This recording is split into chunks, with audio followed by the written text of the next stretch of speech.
She's former IPS. She's honorary mentor to TDP Global.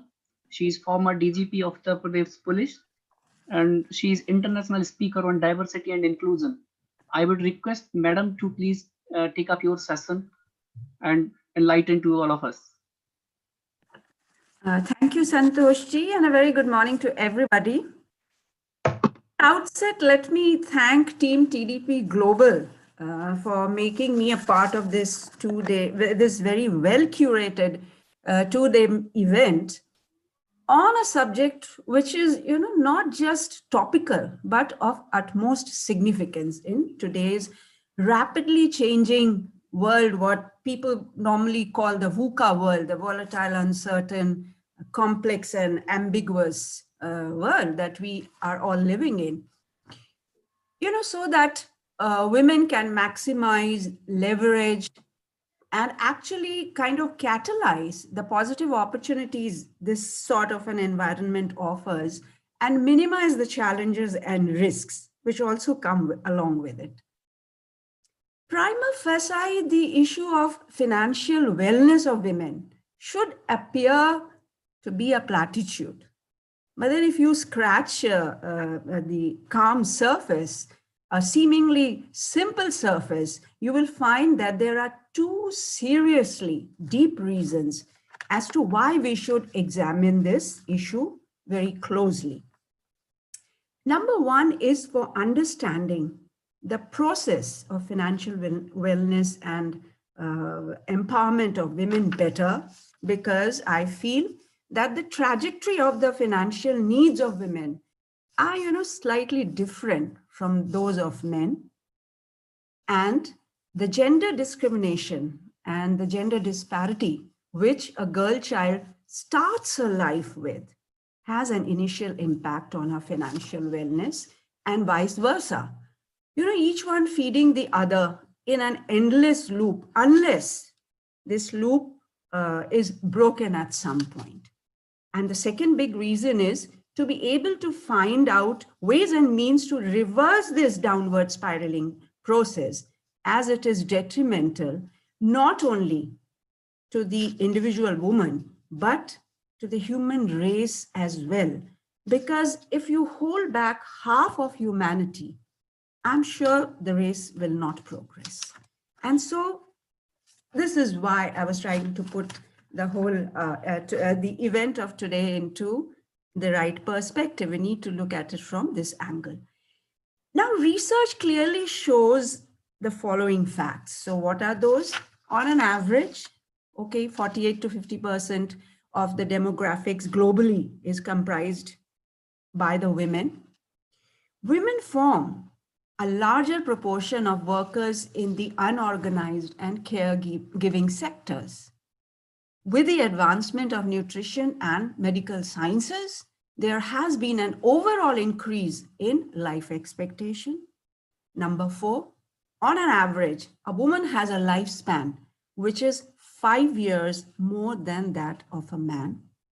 Number 5, if girls are not withdrawn from schools for reasons like helping in household chores or even child marriage. Now remember, India is number 2 in the world where child marriages are concerned. It has the second largest number of child brides in the world.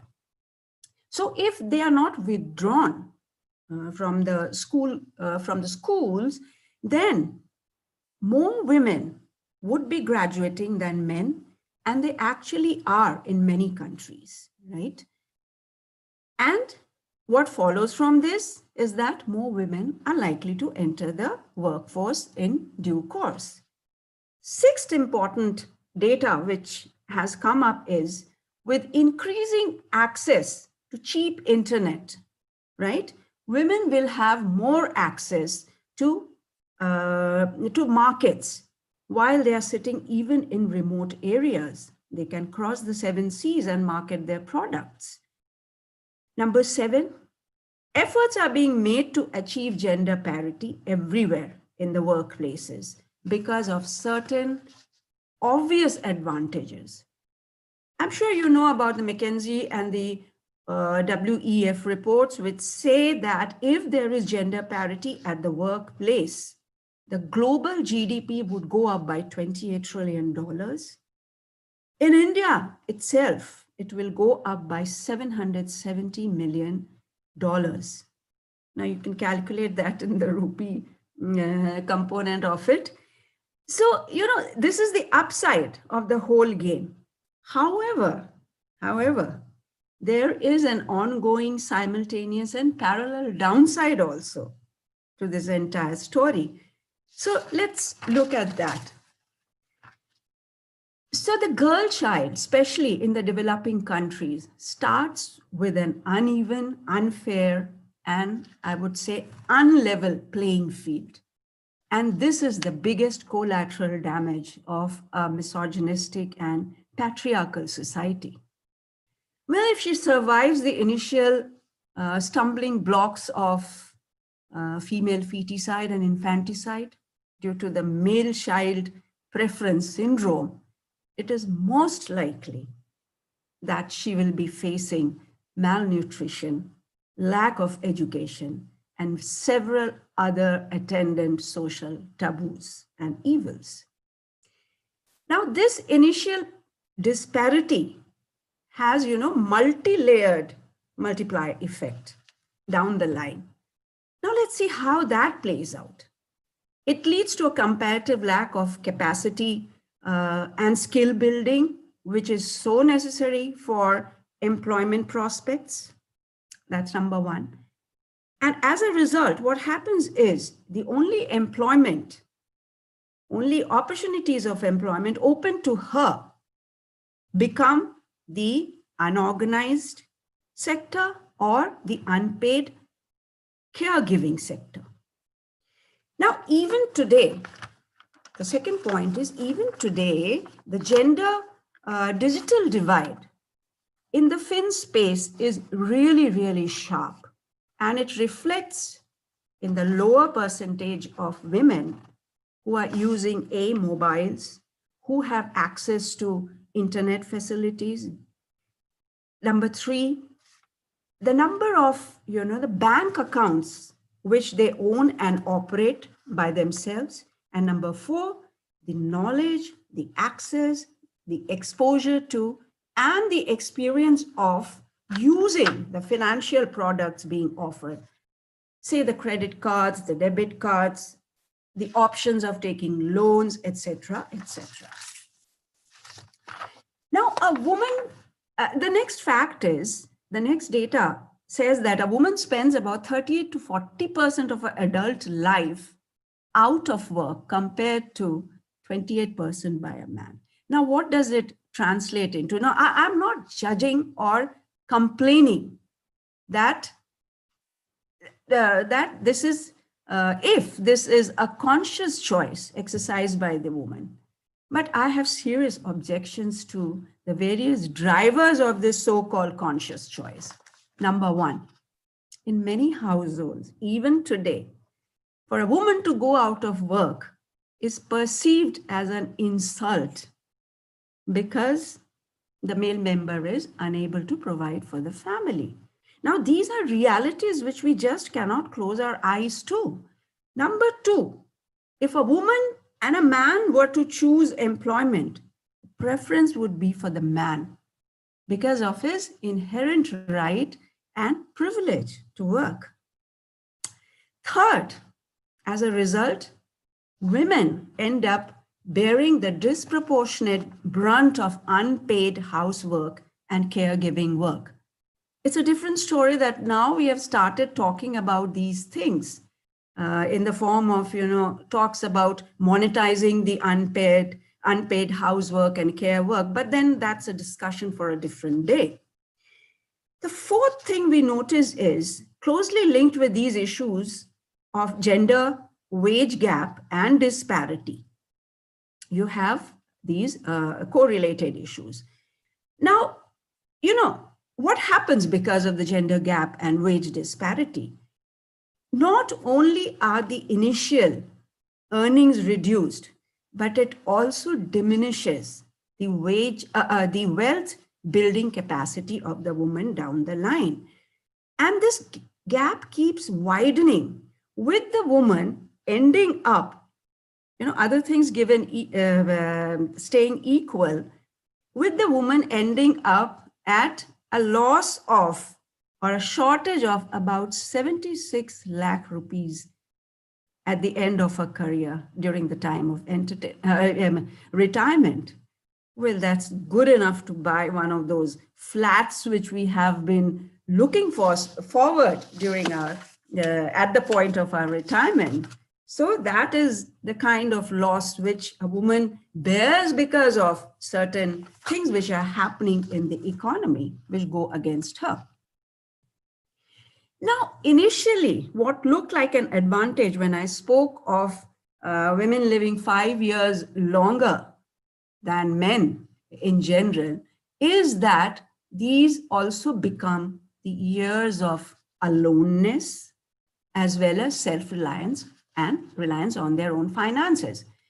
However, as indicated just now, owing to this existing wage gap, they are left with a smaller nest egg in their autumnal years. Now, in fact, women dread living up to these years because of these reasons, and I feel that this is really an individual and collective loss. It's truly tragic. Add to this the lack of implementation of the so-called inheritance and property laws at the ground level, and the lack of agency which a woman has over her own earnings, because the decision-making of how she's going to spend the earnings depends on somebody else, is taken by somebody else. Now, all of us have heard about the glass ceiling, but the path of a woman pursuing a career, in my opinion, is up against a glass cliff and on a fragile glass escalator. Now, I'll tell you why. A man can choose not to take a break or avoid flexi time on the way up his career. Unfortunately, this is something which may be a luxury for a woman because of the reasons of childbirth, childcare, elderly care, and even spousal care during the various points in her life cycle. Now, this actually impacts the employability, job assignments, promotions, etc., and eventually her finances while she moves up the escalator of her career. Breaks and preferences for flexi time are not appreciated in our work culture as yet. We can see it very clearly as it is reflected in the biases and the prejudices towards returning moms. I mean, these are again realities which we need to keep referring back to. Finally, there is also the felt need for a woman to provide for contingencies and emergencies, and to add value and give back to society and community, as well as bequeath some wealth to her children. Now, because of this, it becomes important to look at all these positive and negative and key differentiators, these key drivers, and think of financial education and financial literacy for a woman from a slightly different angle. So what are the financial empowerment? So what does financial empowerment actually mean? Well, it means requisite capacity and skill sets for finding a suitable source of employment, financial independence in the form of generating a sustainable and steady flow of income. Number 3, having the power, control, or agency to take decisions regarding the optimal use of her income and the assets and wealth she has, and having more elbow room, and leeway to utilize her own funds. And number 4, judicious planning of her finances by growing her wealth and making her money work for her in alignment with the needs, the different needs at different points of her life, based on informed decision making, something which will cover the risks and contingencies in her life, as well as provide her with a bigger nest egg at the time of retirement. Only this is going to lead to a sense of confidence, wellness, and fulfillment throughout her life. So let's get down to quickly to do some design thinking on these issues for a package, financial package for a sustainable financial empowerment and wellness of women based on the following inputs. Number one, first, there has to be an acceptance that women will increase their presence on the economic scene. Number two, it has also got to be accepted that money management is a challenge for working women. It was for me, because I didn't have the time nor the available knowledge to look at my finances in an empowering way. Number three is to understand and map out the trajectory of a need for finances and identify the different instruments best suited for her purpose at different points of her life cycle. Obviously, it would mean an investment portfolio, a good mix of movable and immovable assets. Number four, ensure that she has a safe, secure, and user-friendly environment to access these instruments. And number five, break the taboo around the issue of discussing financial empowerment for women. We don't discuss it enough, neither at homes nor in schools, because probably the woman is not supposed to be financially independent. After all, there is that concept of a girl and a woman being a pariah dhan in most of in average Indian households and in the households of many developing countries. Then an environment must therefore be created where she can access, discuss, and have dialogues with her peer groups, with experts, with mentors, so that she gets that environment where she feels confident enough to save and invest. And this means developing a solid network and support base for the woman, self-education, and early planning. There is a need to design different templates and modules which give women the flexibility which they need, kind of customized products. And I think there is also a need to design an app to take care of all these, what I have been talking about, because, most of these financial calculators, I find they do not factor in these special needs of the women.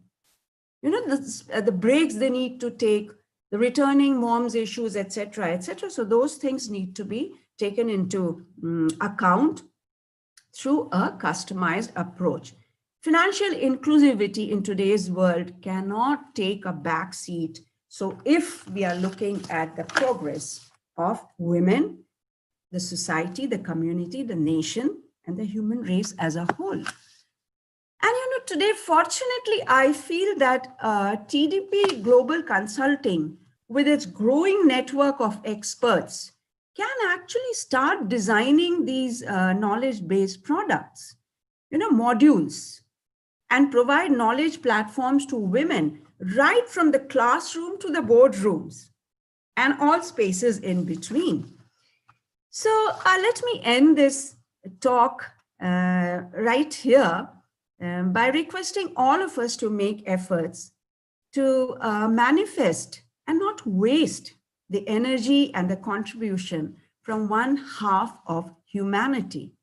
It just needs a change in perspective, and as Shikhaji said, a little change in the mindset and attitude, and a little bit of a diligence to harness this power, which I'm sure will create a win-win situation for everybody, not just for the woman, but for the individual, for societies, for communities, and as I said, for the human race as a whole.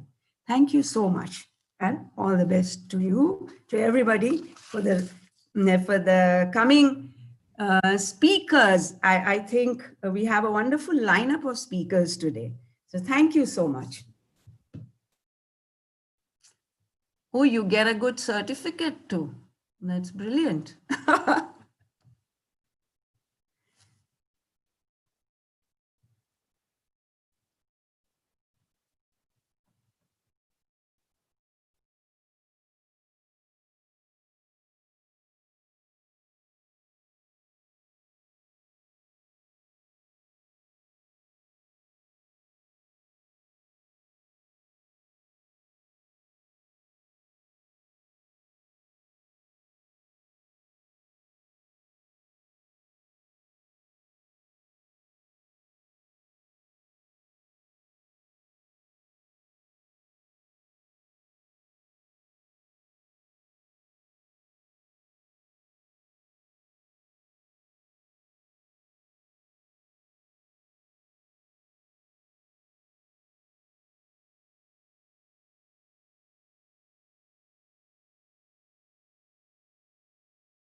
Shilpa ji, I would request you to take it forward.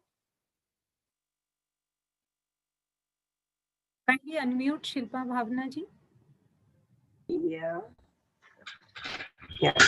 I hope I'm audible now. Loud and clear. Yes, very much. Thank you so much for coming. Thank you. Yeah. Hello, everyone.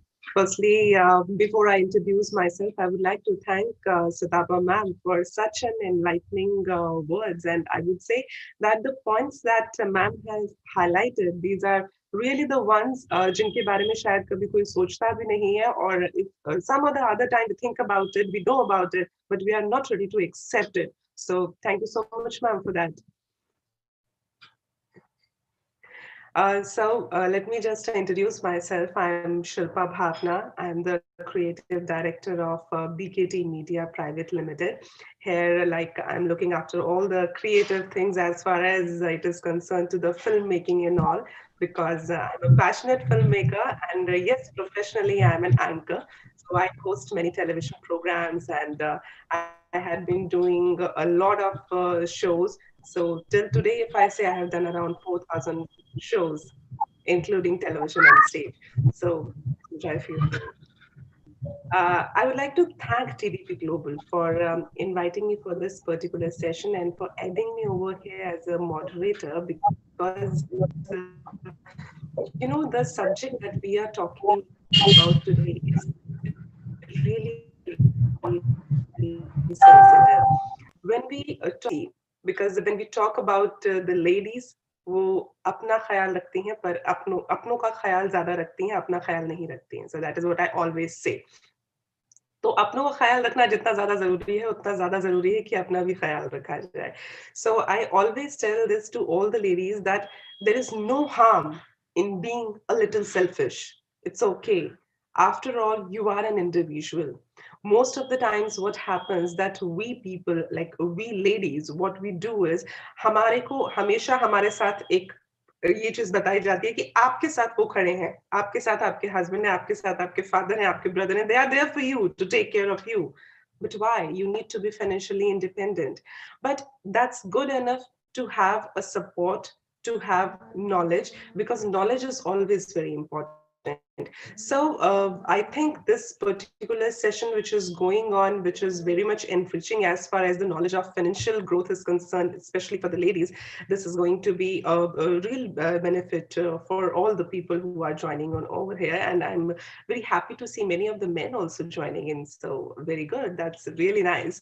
So let's just move on. And I would like to invite on for the next speech, because I'll be coming in between every now and then and talking to you people. I would like to invite Monica Halanji.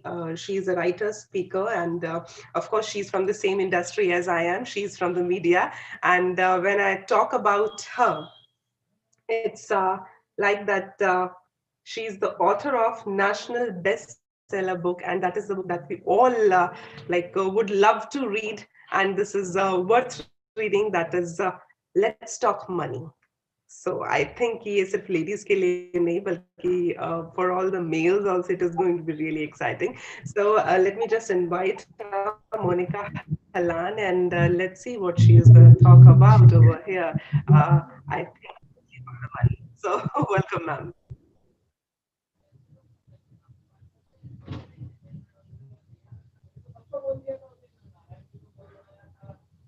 Are we getting her? Oh, I think we have got Dr. Supriya Pathak over here. Yeah, please unmute Monica ji.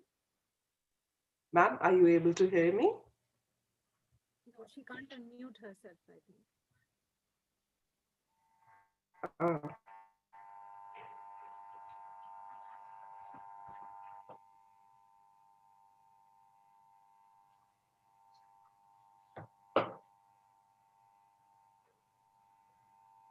I think she has to unmute herself and then we are gonna talk to her. Dr. Supriya Pathak is here, I feel. Or Miss Monica Halan is not here. Dr. Supriya Pathak is gonna join us. I think she's unable. I think Monica ji is here, but she hasn't unmuted her microphone. If someone could call her up and Yes, I think Yes, ma'am. Yes, ma'am. Actually, there is some issue with Monica, ma'am. okay, So, okay. yes. So, ma'am, please wait for 2 minutes. sure.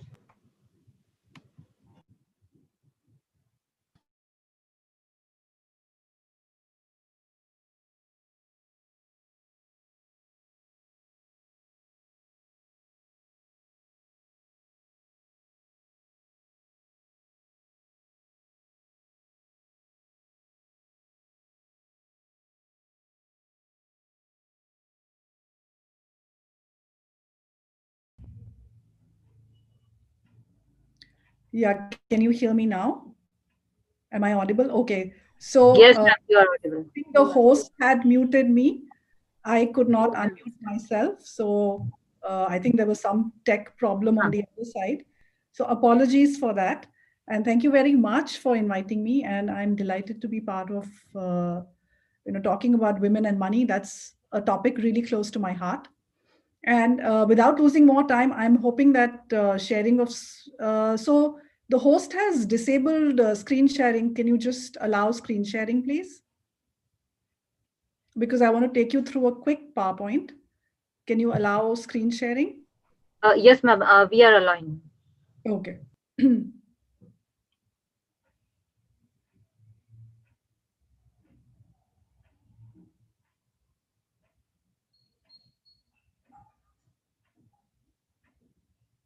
And I'm hoping that all the women who have joined are actually in charge of their money, because that is one of the talks that I find very, very interesting, because a lot of times we're talking about the bottom of the pyramid. We're talking of people who are not in organized sector jobs, but even women, and even women in the financial sector in very, very high paying jobs, I find when I talk to them about their money, they simply have no idea.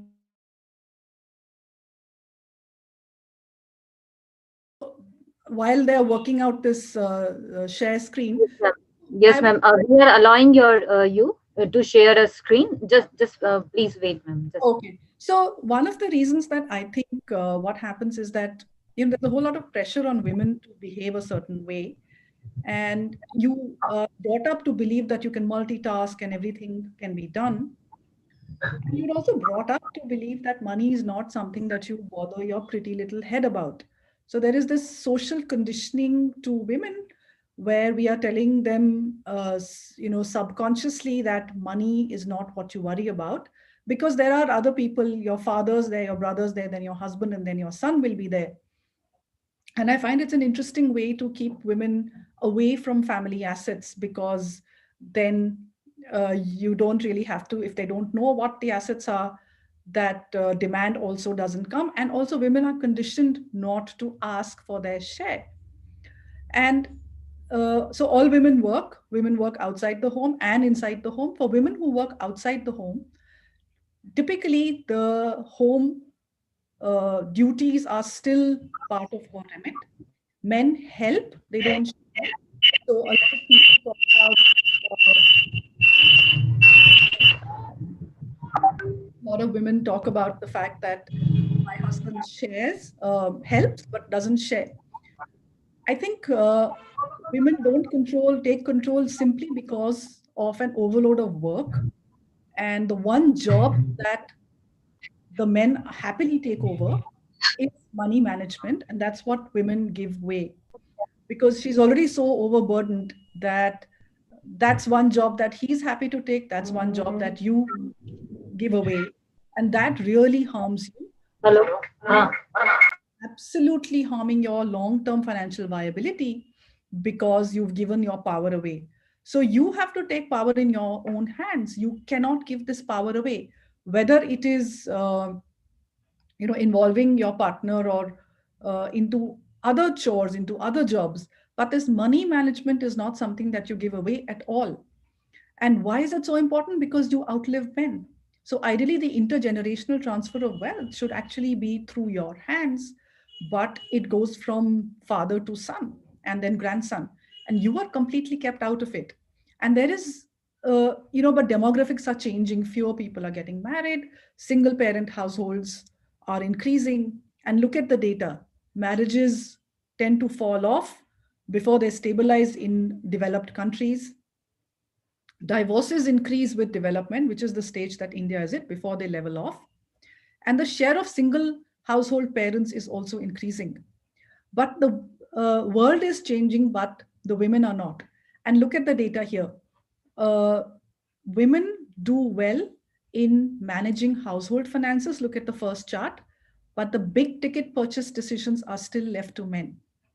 And millennials who understand that they should have a bigger focus and a bigger control on their money know that they need to do it but are unable to. So they simply are replicating lives of their mothers and grandmothers in terms of their money focus.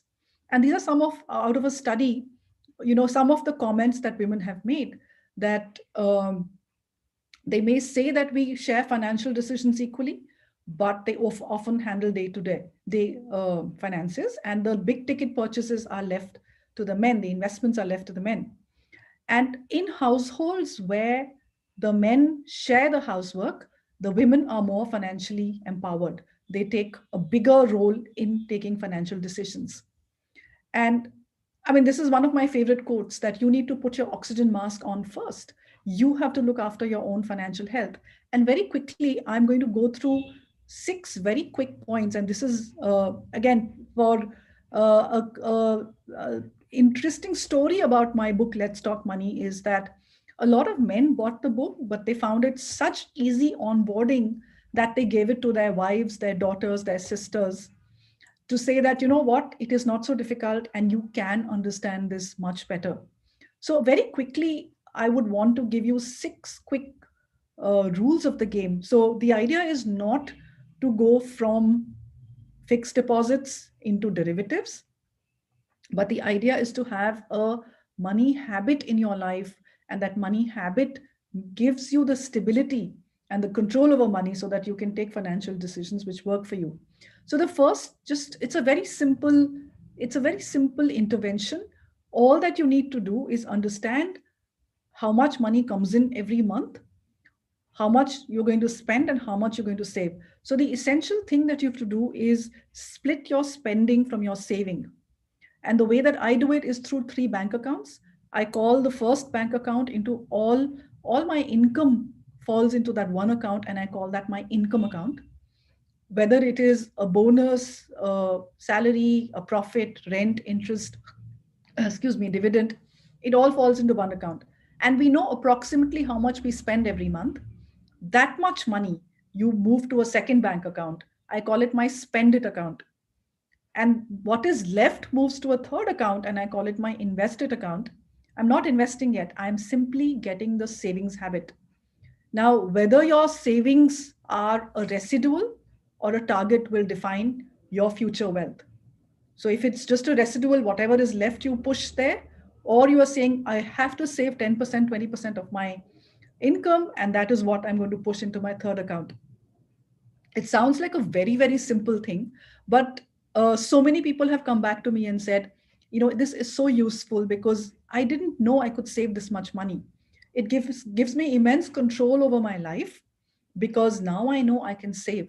And remember, we are not even beginning to invest right now. We are simply putting the money away for savings into the bank account. So it takes about 6 months to set the system up. But once you've done that, you have far greater control over how much you're spending and how much you're saving. And you can never then ever say that I don't know where my money goes. I know it came in, but I don't know where it went. So it just gives you more control. The second is that you have to build an emergency fund. People think about retirement savings, they think about long-term savings, but they forget that our sense of discomfort, our sense of insecurity is really about something bad happening to us financially, whether it's a medical emergency or whether you lose your source of livelihood or a job. You need to have an emergency fund, which means money either in a fixed deposit or, if you understand mutual funds, in a very safe, low risk debt mutual fund. You need between 6 months to 2 years of spends. So if you're spending 50,000, then you need times 6 of that at least in your emergency fund. And then depending on your situation, you can be between 6 months to 2 years in terms of how much. So how much is that? Where? If you understand bank deposits, all of us do, there is no shame in being in a fixed deposit. If you, in an emergency, were to break a 5-year fixed deposit, you will lose between 0.5% and 1% of the interest. There is no hit on your principal. You just get a little less interest, and that's fine because it gives you that flexibility. You have control over that money. For people who understand mutual funds, SEBI has a new riskometer out. So something which is showing low risk in a debt scheme, that's the one to buy and keep.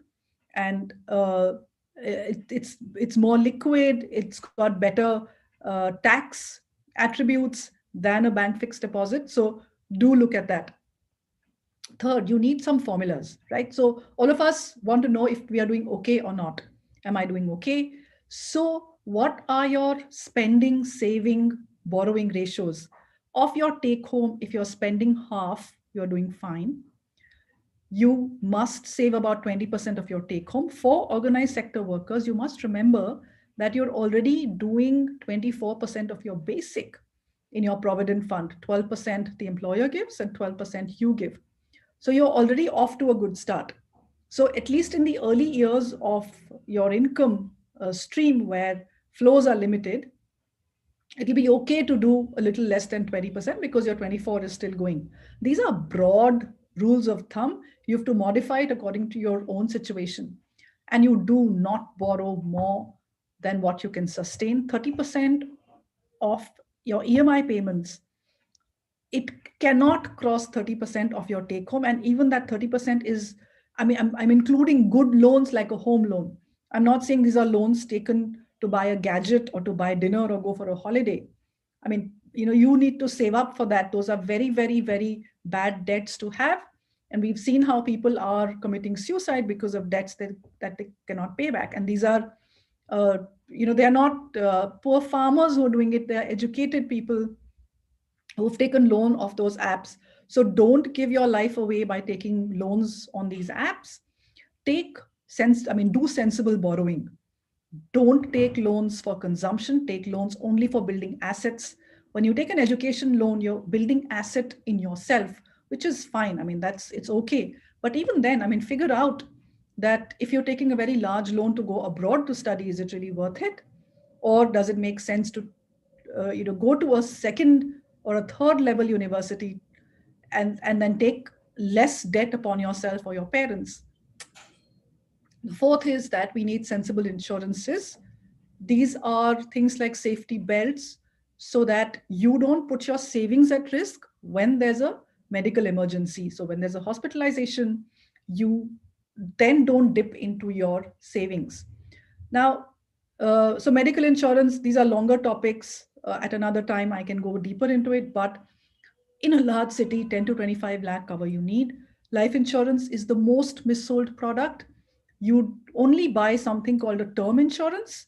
You need to have 10 times of your annual income as a sum assured. People with no dependents do not need life insurance. I'm not going to go deeper into why it is sold the way it is sold. All you need to know is do not bundle insurance and investment. They sell it to you because they earn very high commissions. 42% is the first year commission that they make. The products are traps, so all your endowment money back policies, do not buy them. Medical insurance is essential. Life insurance only if you have dependents and there is an income to protect, because what life insurance does is gives your family that cushion of a large amount of money if you have an untimely death. So I am not going into why insurance is a trap. I just want you to look at this one graph.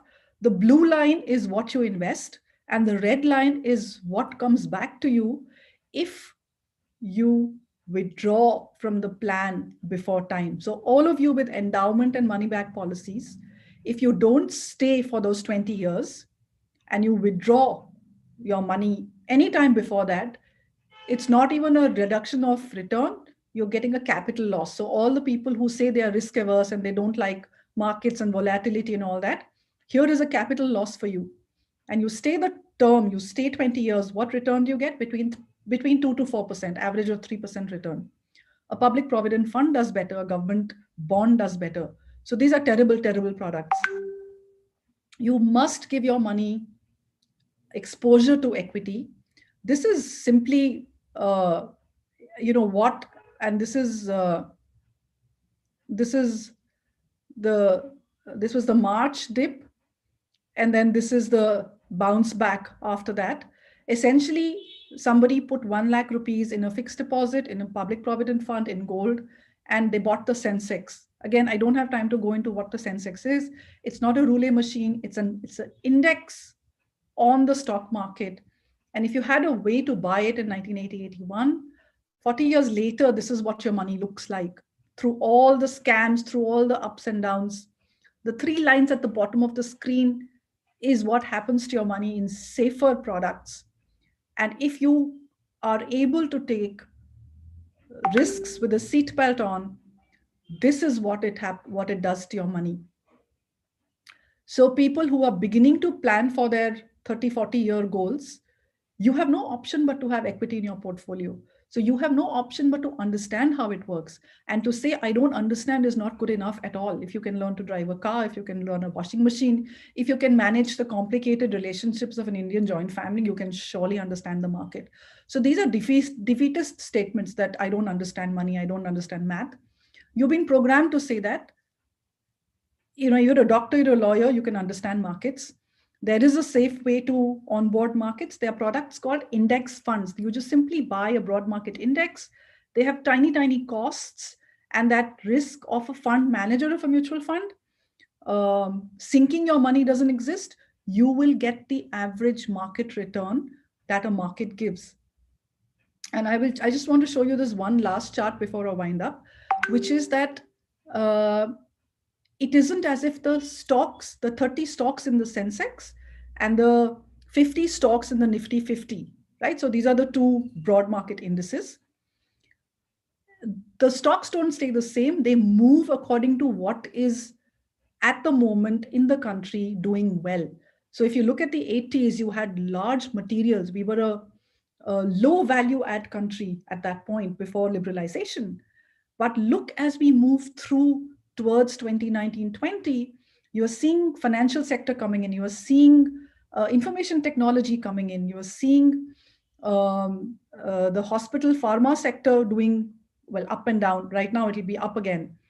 So all that you do is you just hold on to that index for the long term, and you get the average return of the market. Why mutual funds? Why not direct stocks? Because the risk of having 3 stocks or 4 stocks is far greater than having a portfolio of 30 stocks. That's why mutual funds. Also, the regulator has been very proactive in taking away the conflicts of interest in the product. And you can choose to buy a very low cost index fund or an exchange traded fund. Or if you understand this or have a good planner, you can work on your portfolio with a financial planner. There is plenty more to say, but I think let me just end here by saying that your money is power. And if we are giving our power away, then simply, we have to look inwards. Not only do we have to onboard the modern financial sector ourselves, we have to educate our daughters to follow what we are doing, because otherwise we are just repeating what has happened for centuries, mother to daughter to granddaughter. We are reliving the lives of the previous generations when we give our power again away. So thank you very much. I hope some of this made sense, because the time was very short. And please do pick up Let's Talk Money and go through it. It is a very easy onboarding for most people to understand how to build a money habit. It doesn't make you rich overnight, but it makes you far more financially stable than what looks right now. Thank you.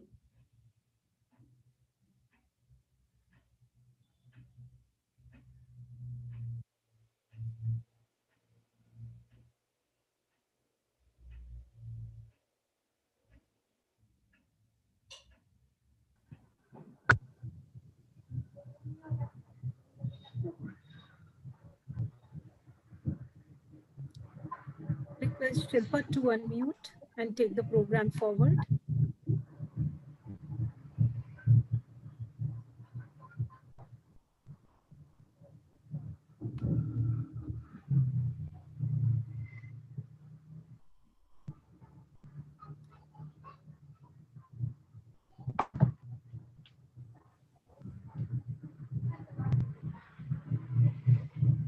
Supriya ji, please unmute.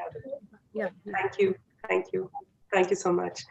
So thank you, Monica ji. It was really, really good what you have talked about. And I would personally like to say, as you mentioned in the last slide, that mutual funds are good enough. So I think I am on the right track. I did it for myself. So whatever you have told, I would agree to it, because when we talk about any kind of knowledge related to money, we do think that it's all very, very integrated maths that we will not be able to understand. That if these are like they are able to handle the complexities of the relationships, so yes, she can handle the money, and of course. But for this, what I particularly believe in is that knowledge is the key, because it's like not only about the male and female, because sometimes the male counterparts also doesn't have the knowledge about how to invest money at all. So I think that knowledge is very important, and that gives you the confidence to take your decisions. See, as far as like I am concerned, if I talk about myself, I started my career like 18 years ago. I started very early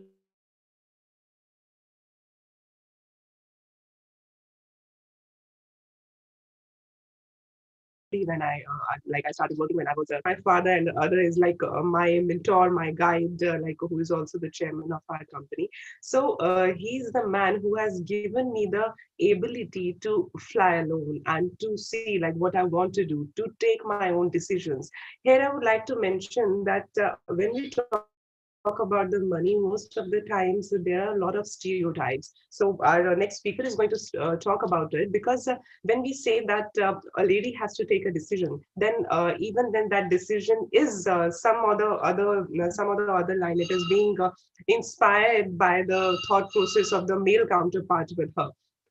So I think for ladies, what we need to understand right now is like she is always standing for her, like every lady for her. She's always standing for her, but it's now the time that he should stand for her.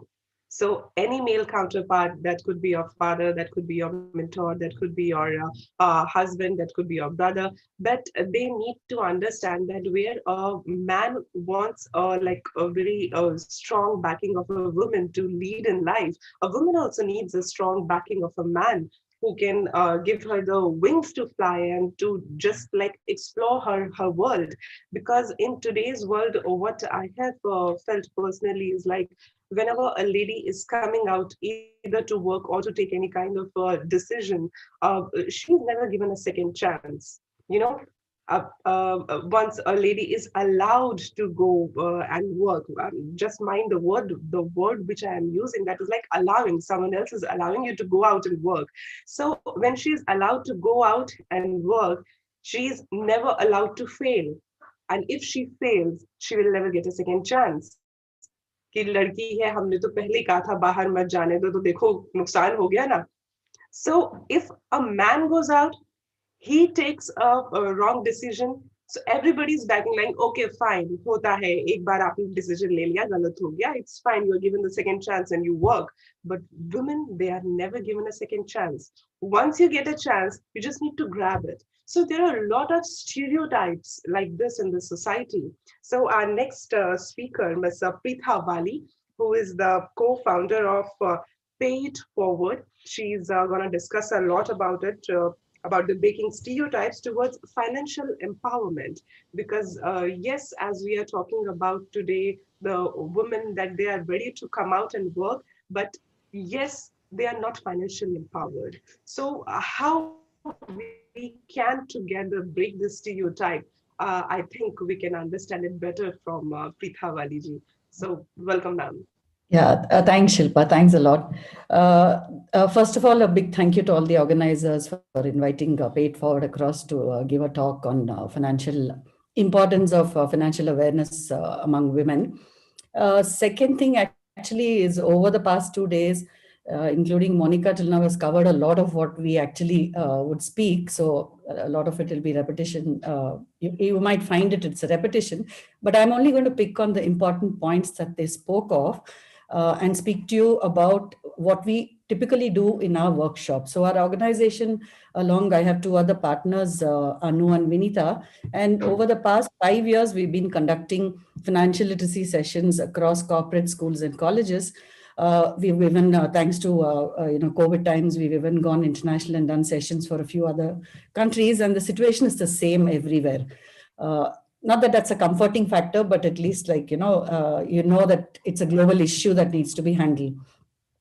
And like Mrs. Shutapa just said, we conduct those sessions on financial literacy, which she was requesting TDP to take on.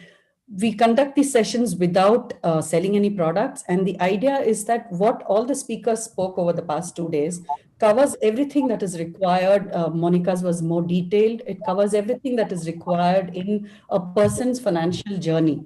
But someone needs to give it a structure. Otherwise, it just goes here and there and goes haphazard.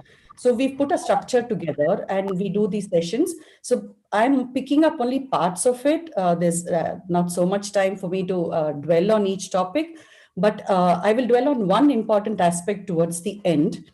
I wanted to take you through this, which everyone's spoken about, why women don't get involved, because they think it's a typical that stereotype which we are carrying over the years, that it's a male domain, but we forget that no one teaches men. It doesn't come in their genes either.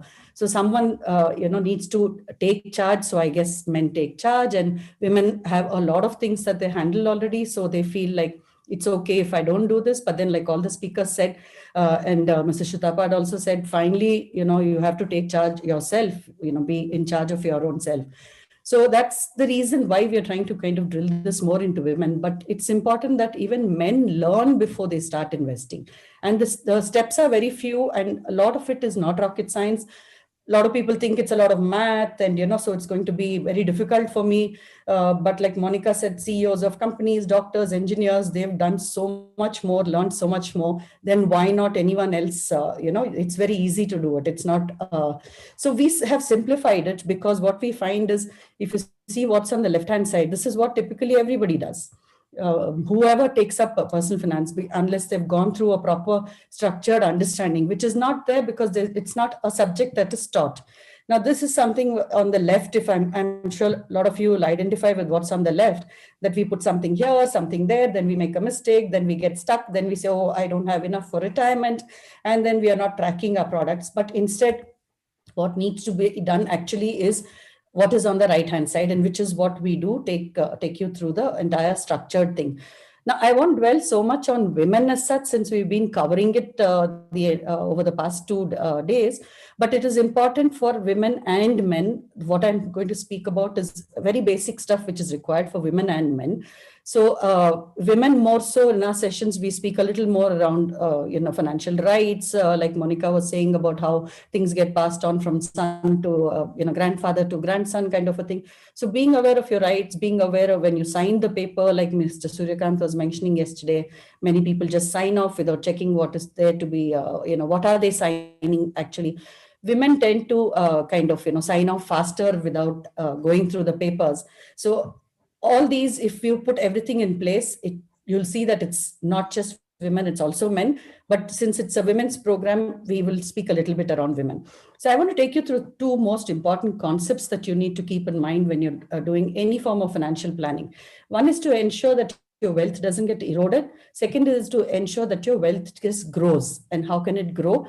So one of the biggest reasons, again, yesterday's speaker spoke, was on inflation. Inflation, like we all know, India is a very, it's a growing economy. Inflation is usually up and down. And I will tell you towards the end why the inflation is very important to look at. But if you just go through this simple question, normally we ask this question in our sessions and wait for the answers. And then it usually takes people by surprise that if this is your monthly expense, at just 6% inflation, which is actually not the inflation rate for all of us, but at just 6%, how much would you require in 10 years, in 20 years, 30 years?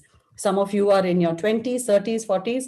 Can you imagine this is how much it will go up at just 6% inflation? We are keeping everything constant. So this is why it is important to ensure that you're planning keeping inflation in mind. Now, how is it that you keep inflation in mind? That you account for that when you're planning for your goals.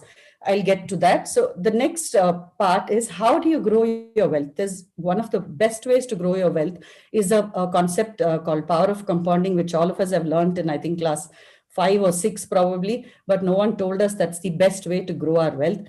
If you go back, probably see your children or anyone's textbook or even Google it, you'll see that this is the only way that you can grow wealth. And so just to give you an example, that if you were to put aside 838 rupees per month, as you can see, the growth, if you see, you might wonder, oh, it's going to grow only 55 years later. But then the amount that you're putting aside is so small that when you actually require it towards your years when you're not going to be earning, that lump sum will be there if you just let the money stay.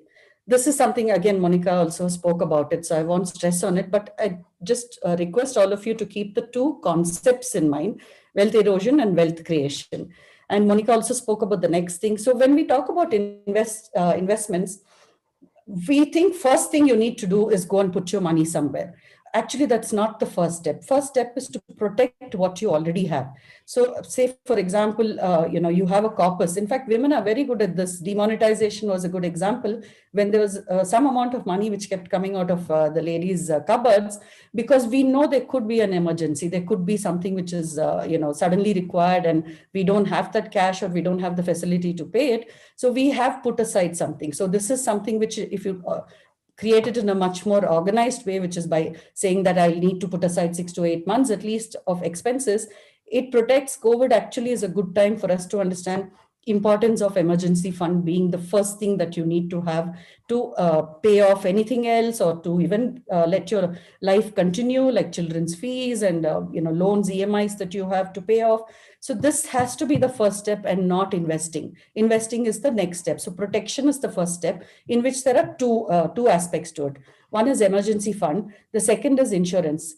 In India, the whole concept of insurance is thought of as that it is an investment. Insurance, like Monica was also mentioning, it is not an investment. Insurance is just to protect you if there is something that goes wrong. It could be with the life, it could be with health, it could be with the motor, fire, anything at all.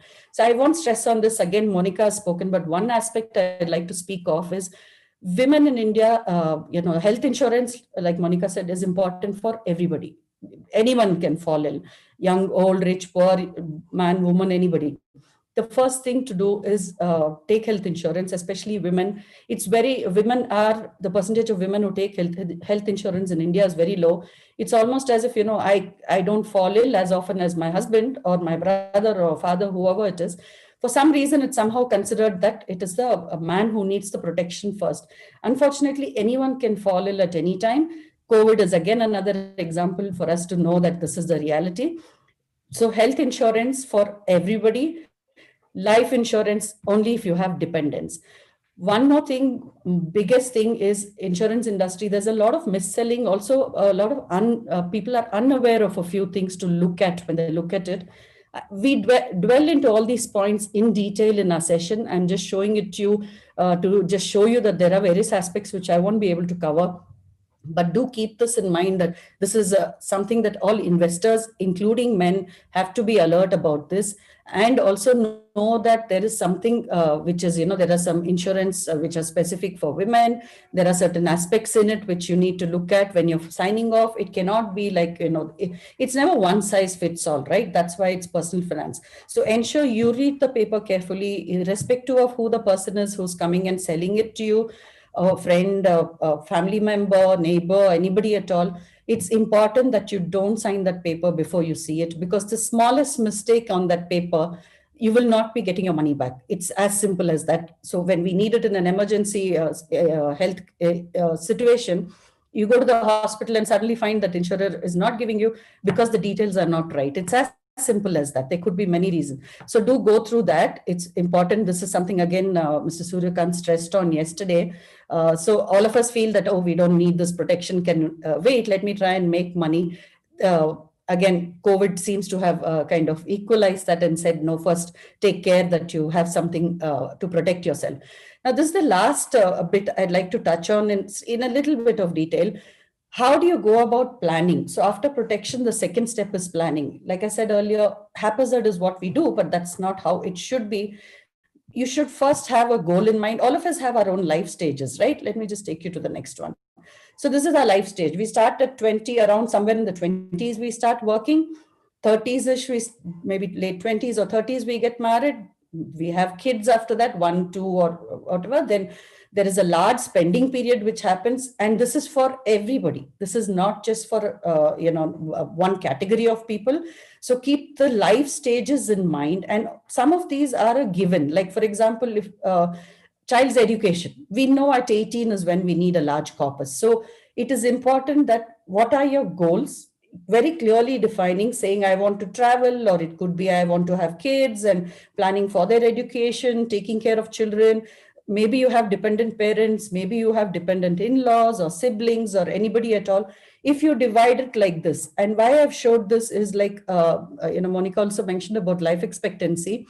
Women's typically outlive men. Statistics say by 5 years, but all of us are aware how, there are women who are even 90. Like my grandmother passed away last year. She was 90, and her husband had passed away 30 years before that. So she had a good 30-year life when she had to take care of herself. So which means the planning has to be in such a way, keeping in mind that there could be a time when we are going to be on our own. Like Mrs. Shutapa had said, being self-reliant is very important. Learning that now more than learning it when we are, say, 60, 70, 80 is going to be much tougher, because by then it's very difficult to rearrange anything at that time, right? There's no source of income, and you then transition from being dependent on men to a husband or a father, to dependent on children, and the dependency cycle will just continue. So for us, these are the life stages for women. So the way you typically should be going about it is looking at your life stages as a short term, in medium term, and in the long term. Not like one solid thing that, okay, 30 years later or 5 days later or 50 days later, but very clearly classifying what fits as short, what fits as medium, what fits as long. Why this is important is because there are so many products which are available in the market. Say, for example, fixed deposits. It's one of the most important, saving instrument for Indians. A lot of Indians put money into fixed deposits. But if you think your fixed deposit will help you reach a goal 18 years later for your children, you'll fall terribly short of money, because fixed deposit will not. It is a short-term instrument, which is typically kept away for, a sudden emergency needs that you want, just putting it aside for, when you suddenly require some money. divide it like that. So medium term, there are certain instruments. I'll just show you a quick chart, but we explain it in detail. So don't take that as a, the final given thing, but yes, it requires you to put certain things in perspective. So long term is the other one. Also, if you look at it, when you are 60, the earning age stops. Maybe some people will continue working after 60. Hence, the source of income can still be there, but there are a lot of people who decide to retire. I mean, there are a lot of people at 40 saying now, I think I'm done with work life, so let me just, retire with just X amount of money. Without doing the right calculation, it could lead into a lot of trouble. And also not to forget that healthcare is one of the biggest expenses during your post 60 years. That is a big killer in India, because there is the healthcare inflation again is like all in double digits. It's not 6% by any stretch of imagination. So you need to plan accordingly. Take the adequate amount of insurance, especially women who are likely to outlive men by 5, 10, 15, 20 years also. So a lot of people in our sessions, when we ask, so have you planned for your retirement? They say, yes, we have. So we say, how many years have you planned for? About 15, 20 years. 15, 20 years from 60 is just 75 or 80. If you live till 82, for example, 85, 90, then what? You don't get a source of income there. There is no retirement loan either. So it's important to keep in mind that we need to plan well for a good 30 plus years at least. Okay, I want to show you this just more as an example to link it with the inflation I spoke of. We spoke about 6% there, but if you actually look at it, like education inflation is anything above 10%. Sometimes kids want to go to international schools, want to go abroad, want to go to even the liberal arts universities, which are expensive in India. So if you look at how it is growing, if you do not account for education inflation and you think of, the overall newspapers have said 6%. So let me, put aside for 6% inflation, we end up in a debt trap. The biggest thing is we end up taking loans. That's why education loans are growing rapidly in India, because people are not accounting for the actual inflation figure when they plan for 10 years later when the child will go to college, or 18 years later, which is a long period to put away the money.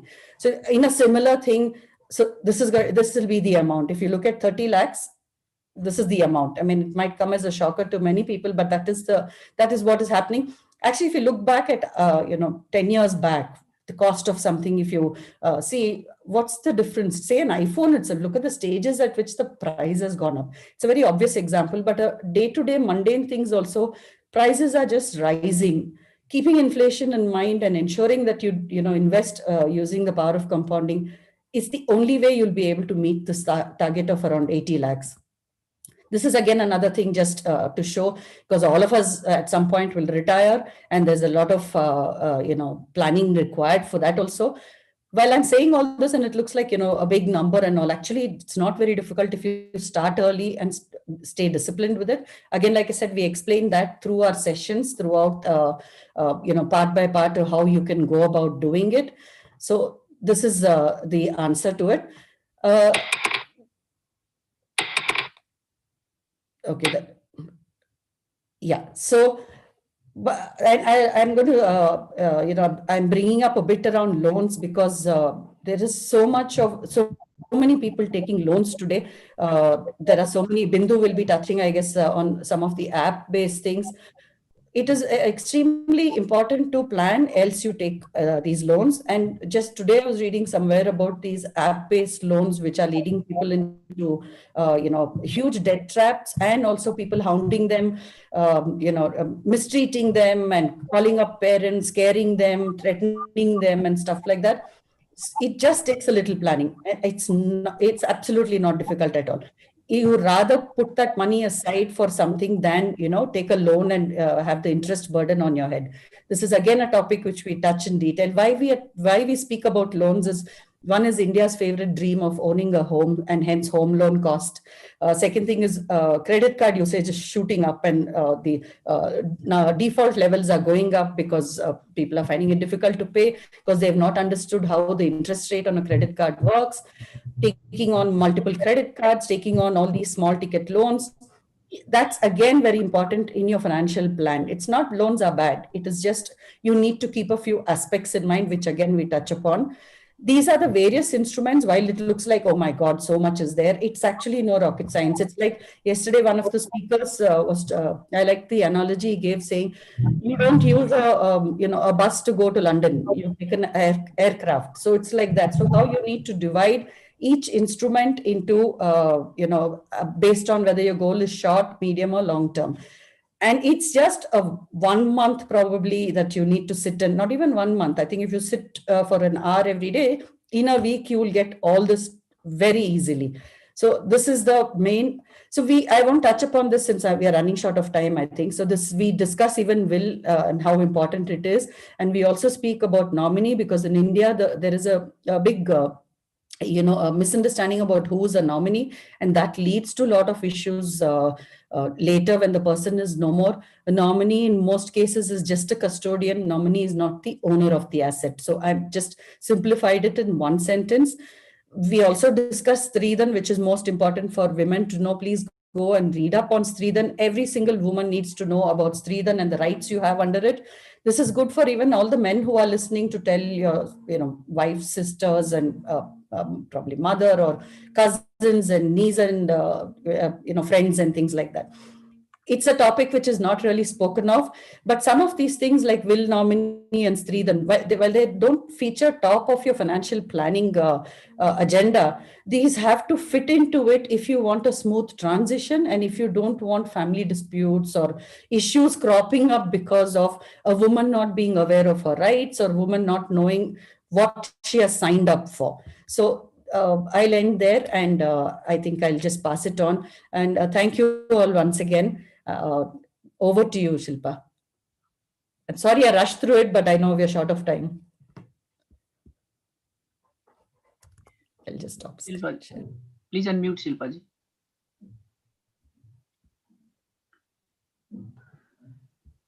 Now the certificate of honor is presented to Preeta Wali ji. Oh, thank you so much. Thank you, Preeta. It was Unmute such yourself. an informative and amazing session. Thank you so much for coming to this conference. Thanks, Shikha. Thanks so much. So, Shilpa ji, to please unmute yourself. she's unable to. Uh, Santosh ji, please invite Bindu ji. Yeah. Now I'm good enough. Yeah. Yeah, so thank you so much, Preeta Wali ji. That was really nice. And what you have spoken is actually correct, that it's not a rocket science. That's true. The only thing we need to go through is we need to have a little knowledge about it. And you have correctly mentioned that it is also a learning for men too. It is not only for women. If you want to do your investments, you want to know that where you want to put in your money, you need to learn about it. It's always good, क्योंकि हम लोग जब school में भी हमने जाना शुरू किया तो I think we have started with 1, 2, 3, 4 ना. So everyone starts from there. So it's fine. So once you are ready to learn about your investments, only then you are able to accept that you are going to take the decision of your life. And I think this will give a very good input. Thank you so much, Preeta Wali ji, for that. Can I just add a point? Now, my dear friends, yeah. Please. I just wanted to add a point. I forgot to say it, and the rush to try and finish off within time. In fact, after our sessions, we all of us, 3 founders, read Monica's book, and we found it's the best book for anyone when they want to begin their financial journey. And she's written it in Hindi also, so the book is a must read for anyone who's starting the financial journey, because it's one of the only Indian books which touches upon the Indian way of investing, keeping our own idiosyncrasies around. It speaks about that. So yeah, just wanted to add that. Yeah, so thank you so much for adding that.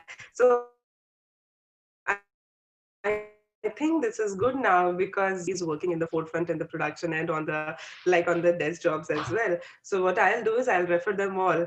Let's talk money. Yeah. So now, friends, we are moving on to the next subject that we'll talk about, because whenever an investment or a financial empowerment is involved, at the same time, the security of the same becomes an issue, because these days when everything has become digital, right? So people are coming forward and they are using their mobile apps, they are using their internets for doing their transactions. And especially the ladies who are now therein with their money, they have to secure it as well, and they have to invest it as well. So for the investment, we are giving all this knowledge, and for the security purposes now, we have got our next speaker, who is the founder and managing director of Maverick and national head of FICCI Flow Mentoring Cell. So she's Miss Bindu Shastri. She's here with us, and she'll be talking about safety and security in online banking for women. So this is going to be really interesting, because I would like to share my personal experience that when I started using internet banking, I was so scared. I was so scared of the fact that whenever I'll be doing some transaction, maybe the transaction is going to some other account or so. But sooner and later, I realized that it is more of your smartphone. If you are ready to use your smartphones, because all of the ladies, you have got these smartphones with you. If you are able to handle this, you will be able to handle the online banking as well. The only thing is, we need to have a little awareness about the things that we have to perform, about the actions that we have to take when we are on the digital platform. So Bindu Shastri ji is here, and I feel she's the right lady to talk about it, and further she can take us into that security mode. So Bindu Shastri ji, Thank you. let's Thank you, welcome her. Shilpa. Thanks for the introduction. Oh, so I'm able to see your screen. I was hoping to see you. You should be able to see me as well. There is a grid you can Yeah, just now I can. Now I can. Okay. Please go ahead. Thank you. So first of all, I want to thank Vicky. I want to thank TDP Global, and especially my dear friend Shika Sharma and Santosh ji for having me here in this conference. And it's amazing to see the kind of focus and the awareness that is being created around finances, especially for women. And we're very glad to be here. And thank you, Sutapa ji, for the keynote address. Very, very pertinent points. And yeah, so this is a pre-lunch session. So I hope that you'll all be awake, because the kind of points and the kind of situation that is out there online, especially related to our finances, is not so rosy, because there are a lot of risks and vulnerabilities involved. So let's jump right in. I hope you can see my screens. So, generally women in particular, they feel that, they're in this comfort zone. They feel that, it will not apply to me. I will not be affected. I don't have that kind of money for which, a hacker might be interested in my account. This is the general perception or, opinions that they have. But no, unfortunately, it is not like that. If you have a little bit of money and if you're into online banking, there is someone waiting for you, and it's a hacker. And fortunately or unfortunately, online hacking is a great leveler. So there is no gender discrimination whatsoever. There are no geographical discriminations whatsoever, because finally it is the money, right? The bottom line is you have some money and someone is after it. So it's as similar, I generally draw analogy with an offline context. So if you're on the road having your purse dangling, no one will discriminate, right? A robber can just snatch it and go. He will not discriminate between a man and a woman. It's finally the money. So this is what it is, bottom line. So looking at data, because you're all finance whizzes over here. So let's just look at the numbers. Okay, so cyber criminals stole 1.2 trillion rupees from Indians in 2019, right? So you can just imagine the kind of numbers that will come out for 2020. And India has the highest rate of online banking frauds in the world. This was from a 2018 survey report. And 28% of Indians suffered from an online banking fraud in 2020. And attacks targeting the financial sector have grown by 238% globally. Right? You just look at the amount of, the kind of numbers that are here. And banks around the world lose more than $1 trillion to cybercrime each year. Right, so very scary numbers. And then here you have a projection for the next 5 years. You can just have a look at it. And online banking fraud is the most common cybercrime. So among all the cybercrimes, whether it is lottery fraud, whether it is data theft, job, sexual harassment, email hacking, social media related, which are on the rise, but the most favorite for the hackers is online banking. So they have mastered this. And believe it or not, see, coming from the cybersecurity field, we are always 2 steps behind because they're very innovative. They know how to latch on to a new security policy that is coming up. They know how to be ahead. So they're generally ahead, right?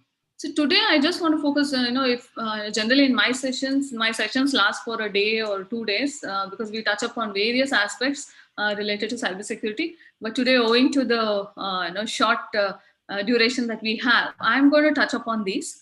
So the top 5 online banking frauds, especially in India, right? So mobile banking Trojans, we have phishing, keyloggers, man in the middle, and SIM swapping. They all may seem like some hi-fi words, but believe it or not, it's not.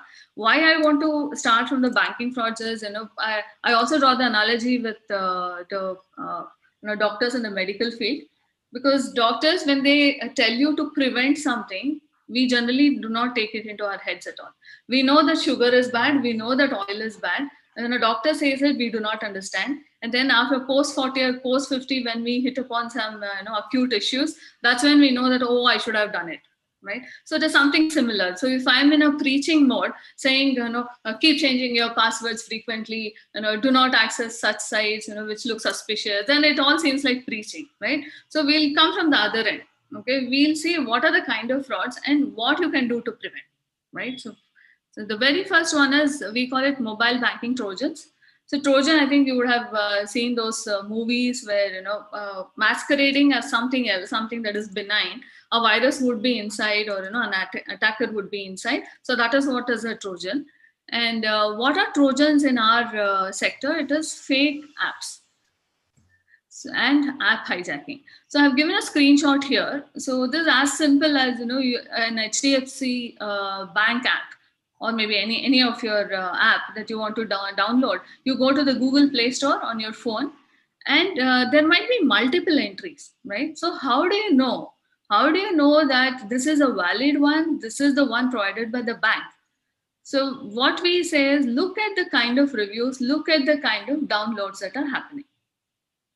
Right? So that will tell you the legitimate app, which is the legitimate app and which is not. Or even better is, from your bank site, you go to the app that they recommend and download. So that way you'll be eliminating a fake app. And app hijacking is, again, something masquerading as your bank app, but it will do something else in your smartphone, because we are using smartphones for everything.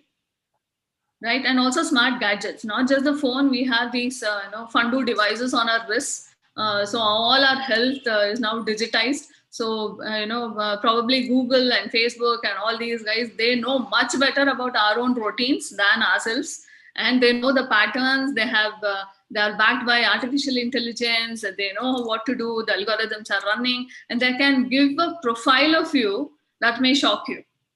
Right, you yourself won't know yourself that well. So these two. So how do you stay safe is, at the app or Play Store when you're downloading, make sure that the download, if it is a legitimate bank app, then just imagine the kind of customers that will be there, right, who would have downloaded. So the download count will be very high, and the reviews will also be, considerable. So those are the ones that you'll look for. Now, the most favorite, and it remains to be the favorite for hackers, is phishing. So phishing, so what is phishing? Phishing is, through an email, or through a phone call, or through a message, anything, they will give you a wrong link so that you navigate there, and then you provide the details voluntarily, because you think that this is a legitimate link, and someone has called me, so maybe I have to give they may ask you for your credit card, your CVV, or your password, and you unwittingly give it because you trust the person. Maybe they're sugar talking you over the phone, and they are all very smart. In case it is a man, generally they might have a woman calling and talk in a very sweet manner, and hook them towards this, right? And you end up providing, and your bank account is hacked. So this is one example here. So if you see, at the top, you have the ICICI Bank logo, which anybody can get. You just do a Google search and you can replicate a page, right? So they do that, and this is part of an email, and it says, "Dear customer," right? So usually if it is a legitimate mail from a bank, your name will be there because they have all your details. But if it is phishing, generally it will be maybe your mail ID, which they might have got somewhere, or just a generic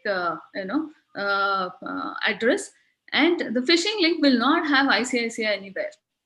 So why would you go towards this? So please do not click. And in cyber secure programs, what we say is, if it looks like a duck, if it acts like a duck, if it makes sound like a duck, it is a duck.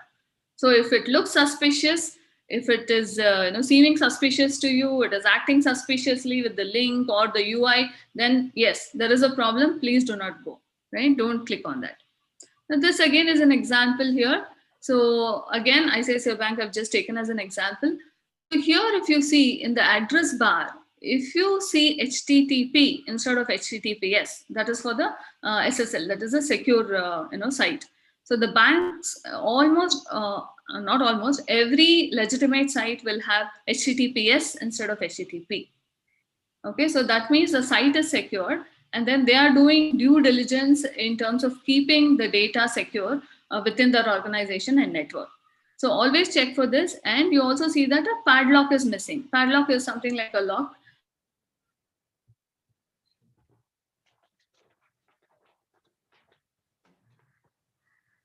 This is for finance. I'm just talking about the safe banking practices. But even otherwise, when you're using internet, do not go to unsecure sites. Always make sure that you have the HTTPS there. And this is one more.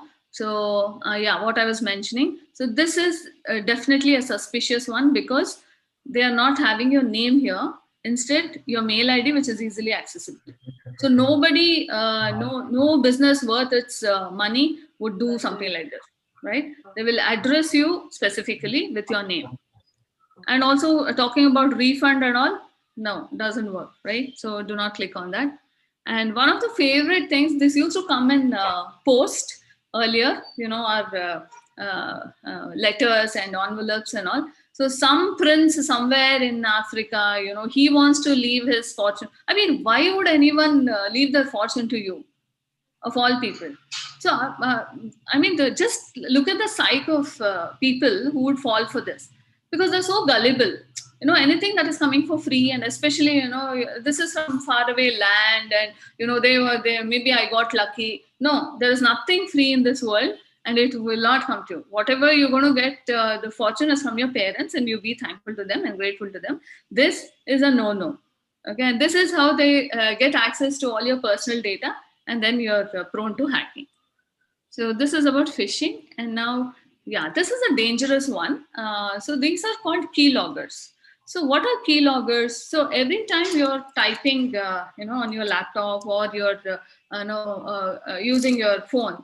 So there are some apps which masquerade as maybe some game app, or something that, recently we saw one app which is masquerading as a quiz app.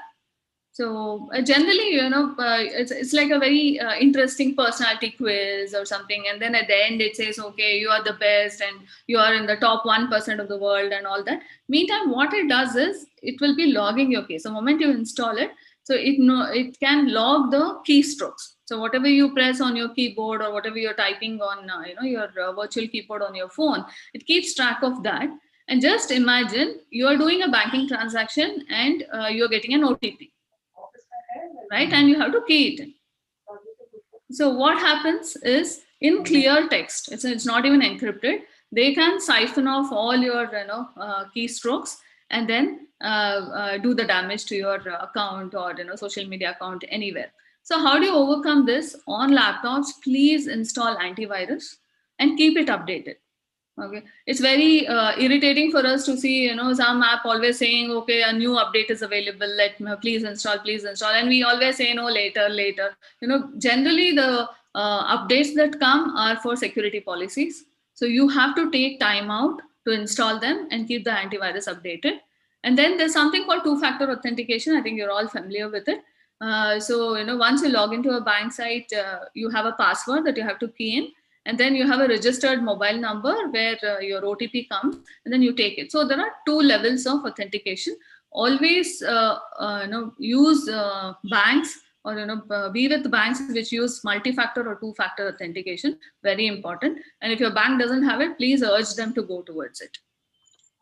And is that just enough? No, there is something called man-in-the-middle attacks.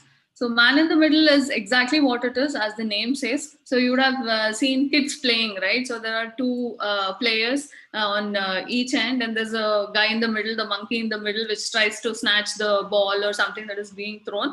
This is exactly what happens online as well. So you are trying to send some data to, say, a bank site or to purchase, an e-commerce site. And then that data is actually taken by this man-in-the-middle attack, where a hacker takes these packets, this information, and uses it for his own benefit. So how do you stay safe? Again, this I've highlighted the padlock here. Use HTTPS always. And whether you are a business or whether you have a network, please use VPNs. Right, so the fastest VPNs is something that are listed here. So they take the onus of keeping the transactions and all safe there. Now, in the top 5, the last one is SIM swapping. So we've seen a lot of these incidents happen, and a lot of cases have been reported. So SIM swapping is very easy for any hacker. So what they do is they'll duplicate your SIM. So if they get to know your credentials, like your personal ID and your number and your, that's what the mail ID and this, so they can call up your service provider, whether it's Airtel, Vodafone, whoever it is, and they say that a SIM is lost. And if you have the right credentials, the service provider will duplicate the SIM virtually, so that now there are 2 SIMs. Right. So if at all you find that your SIM has been deactivated without your permission, immediately call your service provider and tell them, because someone else is now using your mobile, so in your SIM. So all the messages that come, whether it is your OTP, usually it is the OTPs or any other sensitive information, is now going to that phone, which was duplicated without your knowledge. Right. So what is the solution for this? To stay safe, please keep your personal info private. So again, I draw the parallel between an offline and an online world. Offline, we women are very, very cautious, isn't it? Whether it is about ourselves or our families or even somebody on the road, we are very cautious because we are built that way. We are wired that way. In our DNA, it is there. We protect. We are very cautious, and why are we not putting that same instinct to work online? So never give out information like this, right? And on social media, especially, people send requests, and sometimes, hackers may, again, as I said, to a guy, they might send a request posing like a girl, or to a girl posing like a girl, so that, the victim doesn't feel threatened. And, they are silent, they're fake friends. And they keep on observing all the activities that you do, and you put your vacation photos, where you share your location, you say, oh, I'm enjoying this trip here, or I'm enjoying this food here.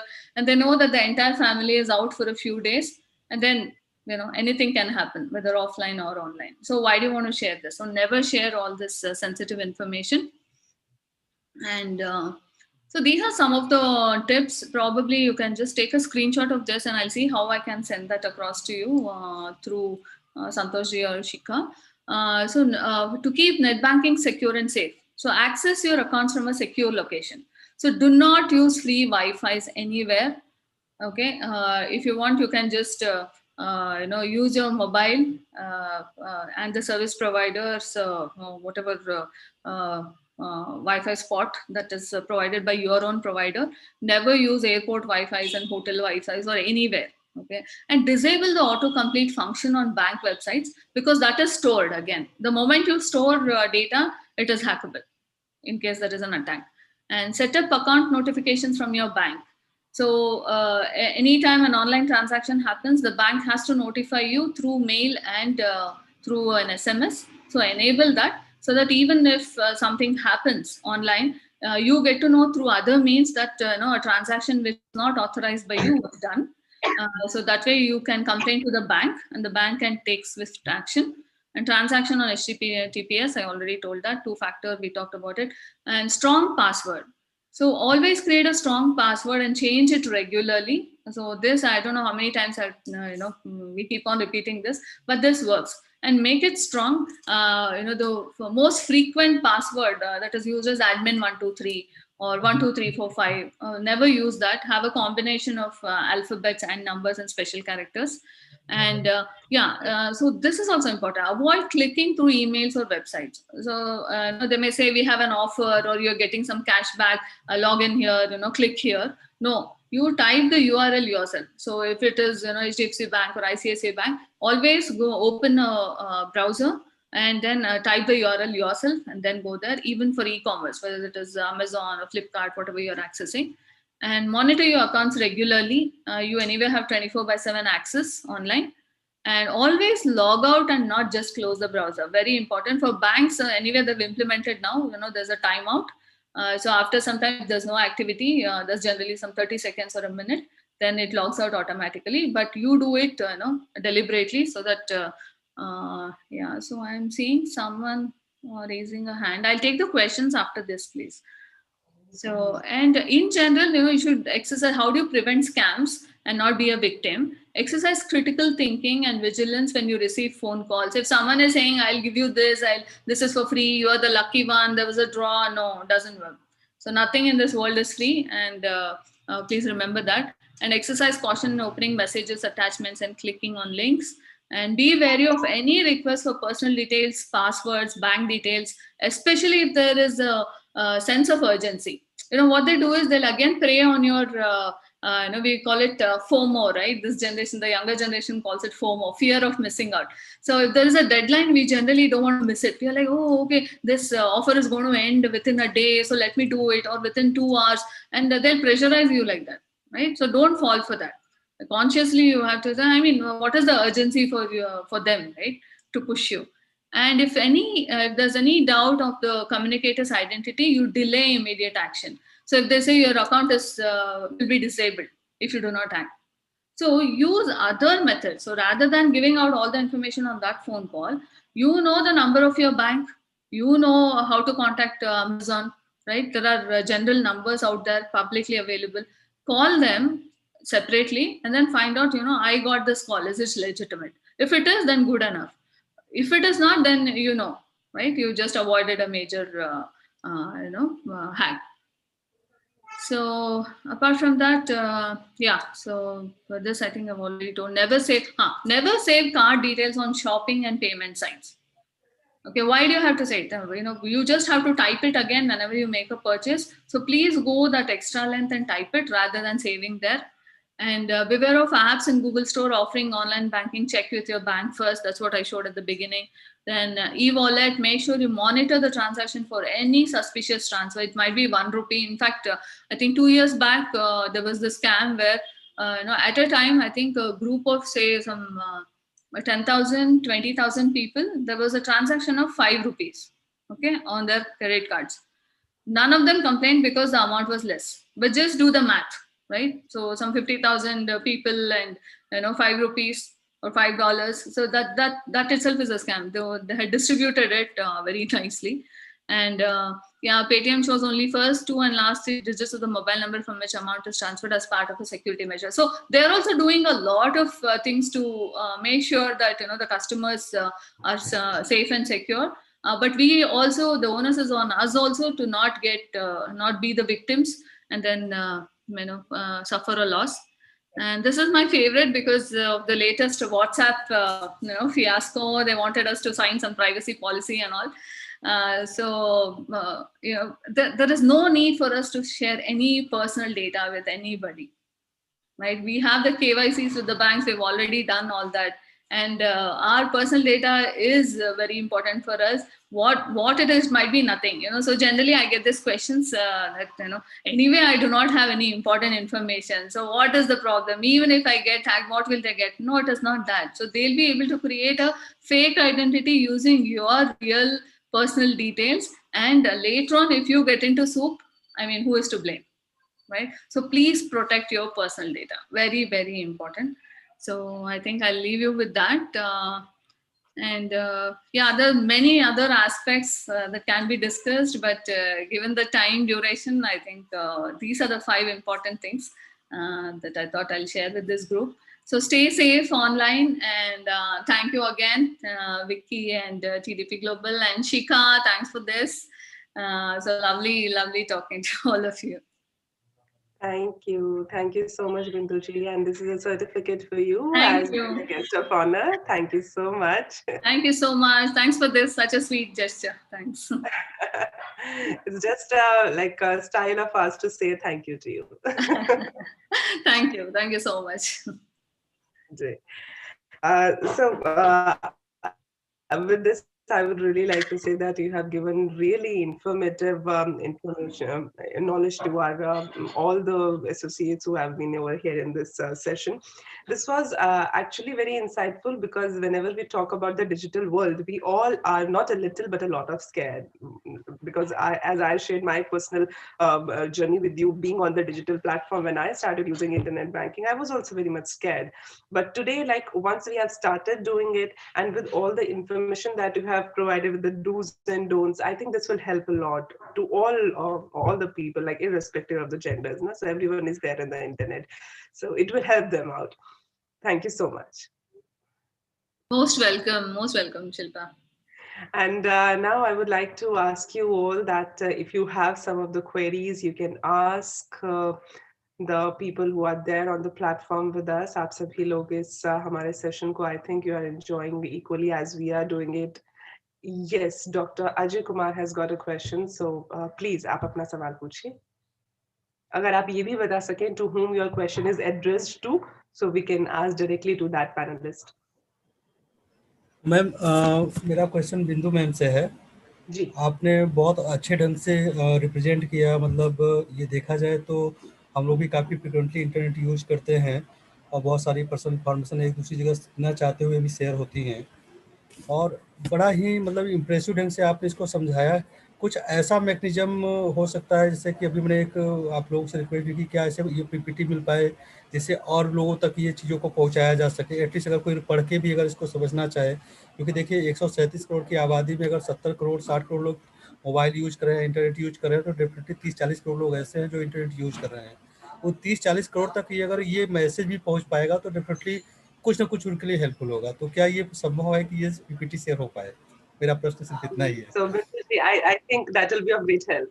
Yeah, thank you, Dr. Ajay Kumar, for your question. And definitely, as I said during the presentation, I would love to share this. So I'll compile the do's and don'ts for the 3 slides, and I'll hand over to Shika. Then you can send it to whoever has registered.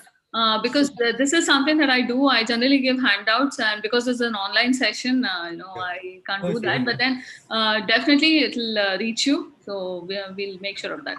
Okay, I think, thank you. Bindu, it is the need of an hour, because the existing criminal law, it seems to be very ill-equipped to deal with all this upgradation, and slowly cyber crime, it's becoming a reality in India. Right. And it's very difficult to detect and very seldom reported, and even difficult to prove also. Correct. So I think the more and more we can spread awareness on this, it will become very helpful to citizens at large. So I agree with you, Dr. Ajayji, and we will soon try to get the detailed PPT to you so that you can spread the word across. Thank you so much for liking this session. Thank you, Bindu. It was really wonderful and eye-opener.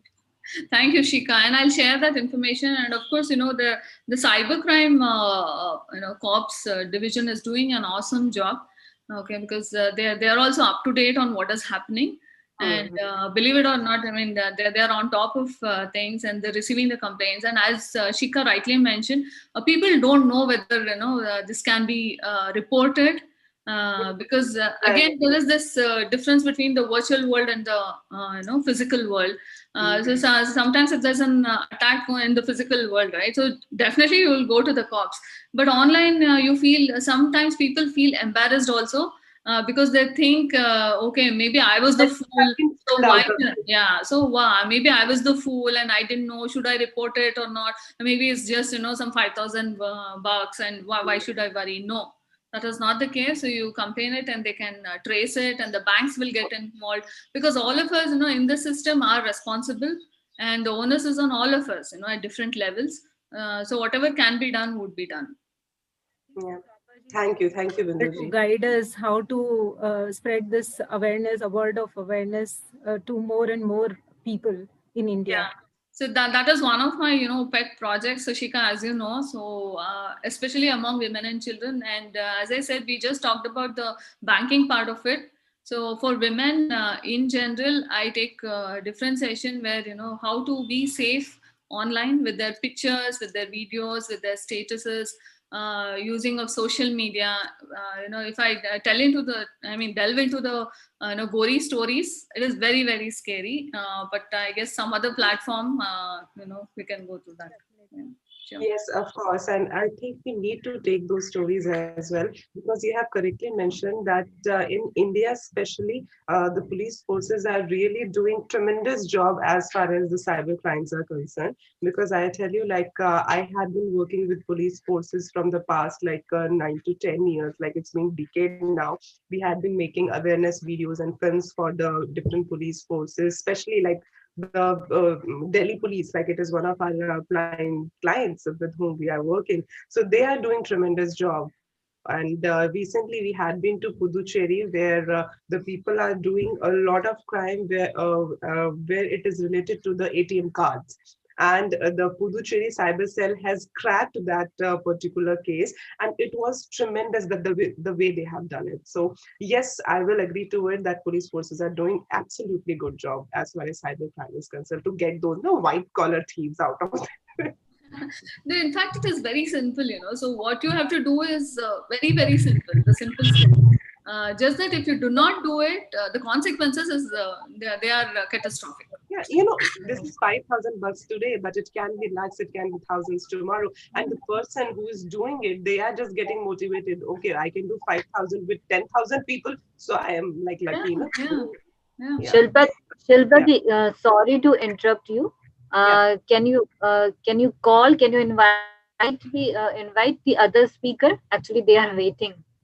Yeah, sure. I think we have got only one question. So do we need to take another question, or should I go for the concluding remarks? Okay, please go on. Yeah, if we have any other questions. Any other questions, please?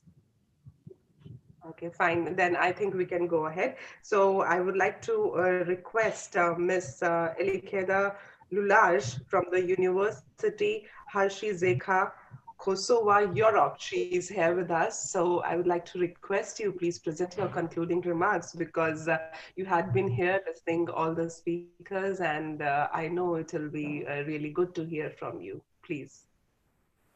Greetings to all of you. I am Elikeda Lulaj, State of the Kosovo. I am Doctor of Science for Finance and Accounting. It's a pleasure to be part of this great event. Thank you for inviting me. I work at University Haji Zeka, Faculty of Management in Tourism, Hospitality and Environment. I heard many excellent presentations. Thank you so much. I want to put some quotes on the monitor until I make a summary, if I can.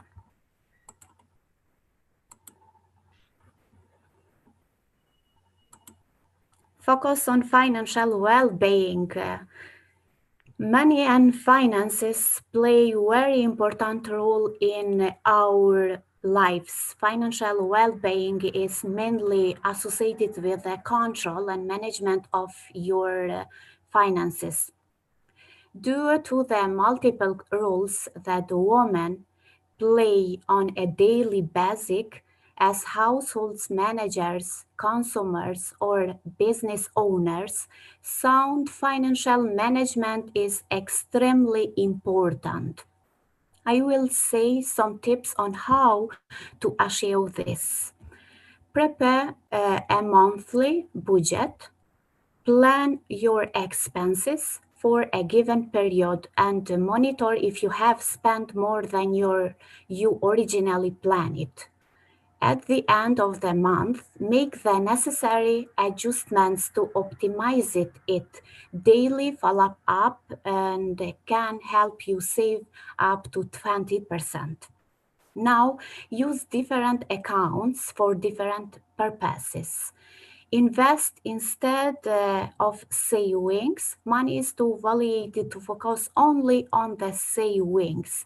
Aim to accumulate it to invest, generate returns and more income. It is good to be an active investor and above all to understand the chosen method.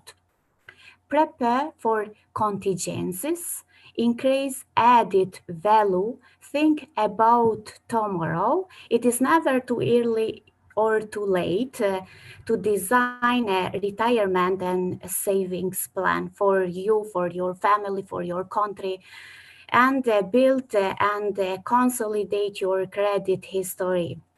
This is some quotes, and don't forget, for well-being, financial well-being, it's not your salary that makes you rich, it's your spending habits.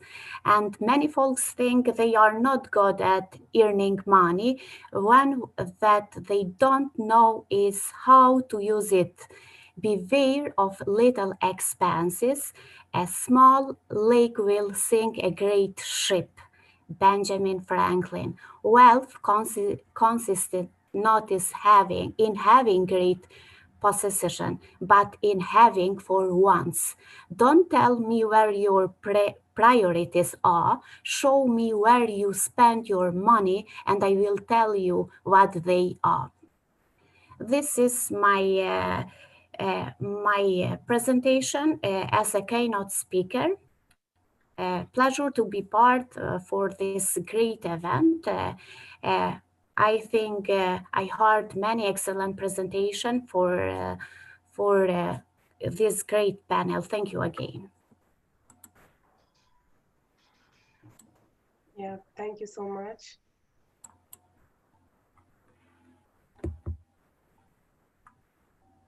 Thank you so much, Ms. Lalaj.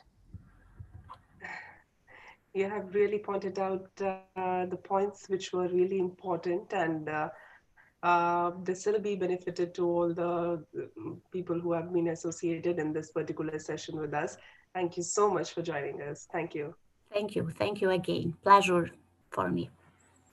You know, it's always very important to have the concluding remarks, because it actually gives the what we can call ना कि किसी भी जो हमारी सभा होती है उसका एक अक्स जो है वो हमें पता चल जाता है. So she has rightly pointed out the things that we all have talked about, and it was really good to have you over here. Our privilege, ma'am. And now for the concluding remarks, again, I would like to call on the CEO of Red Vision Technology, Mr. Zahiruddin Babar. He has joined us over here. So I'll request you to present your concluding remarks. What's your say on this? Mr. Babar?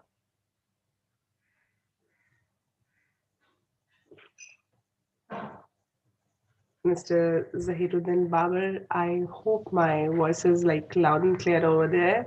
Supriyaji, please check. I think he's unable to unmute himself. No, I think I'm already unmuted, but are you able to hear me? He can't unmute himself. He's trying.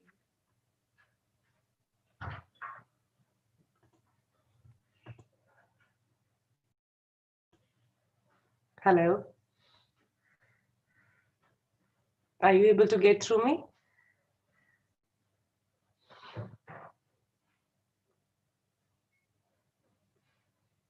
Are you getting my voice? I'm sorry. Yeah. However, it is unmuted from my side.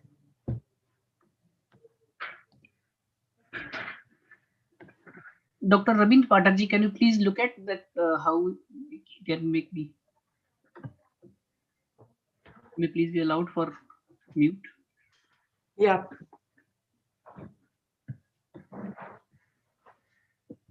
Yeah, it's now.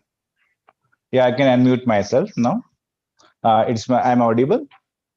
Yeah, welcome, sir. Oh, thank you, ma'am. Most probably, I'm just the only man in this conference of the women. Thanks a lot to allow me to present my thoughts. This topic is very close to me. One of the reason is that because in the Red Vision Technologies, most of the women are on the leading role of the departments. As well as I'm one of the reason is that I'm the father of 3 daughters. So how to groom them, and this topic is very close to me. So without wasting any more time, coming on some concluding thoughts about, let me share my screen.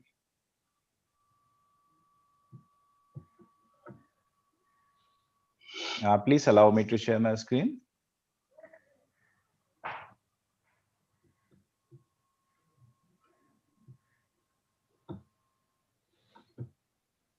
I think,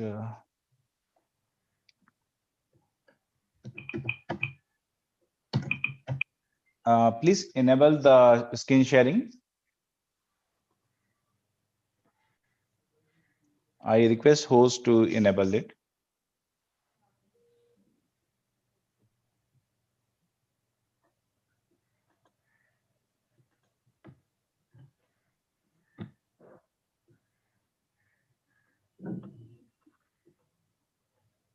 I think the screen sharing is disabled.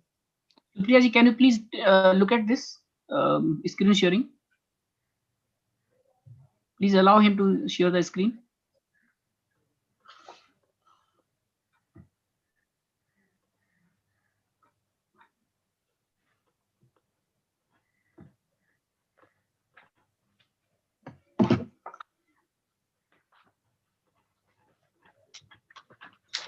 Priyaji, can you hear me?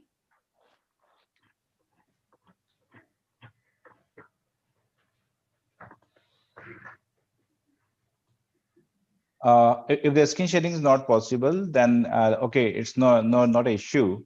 I can give my talk on this topic about how the financial literacy can empower the woman. According to me, the finance is the most important part that that is a must for for the empowerment of the woman. Okay, let's start the topic. I want to ask a question to all the participants in this webinar, that what is the difference between a rich and a wealthy? You can answer me the same in the chat box. Okay.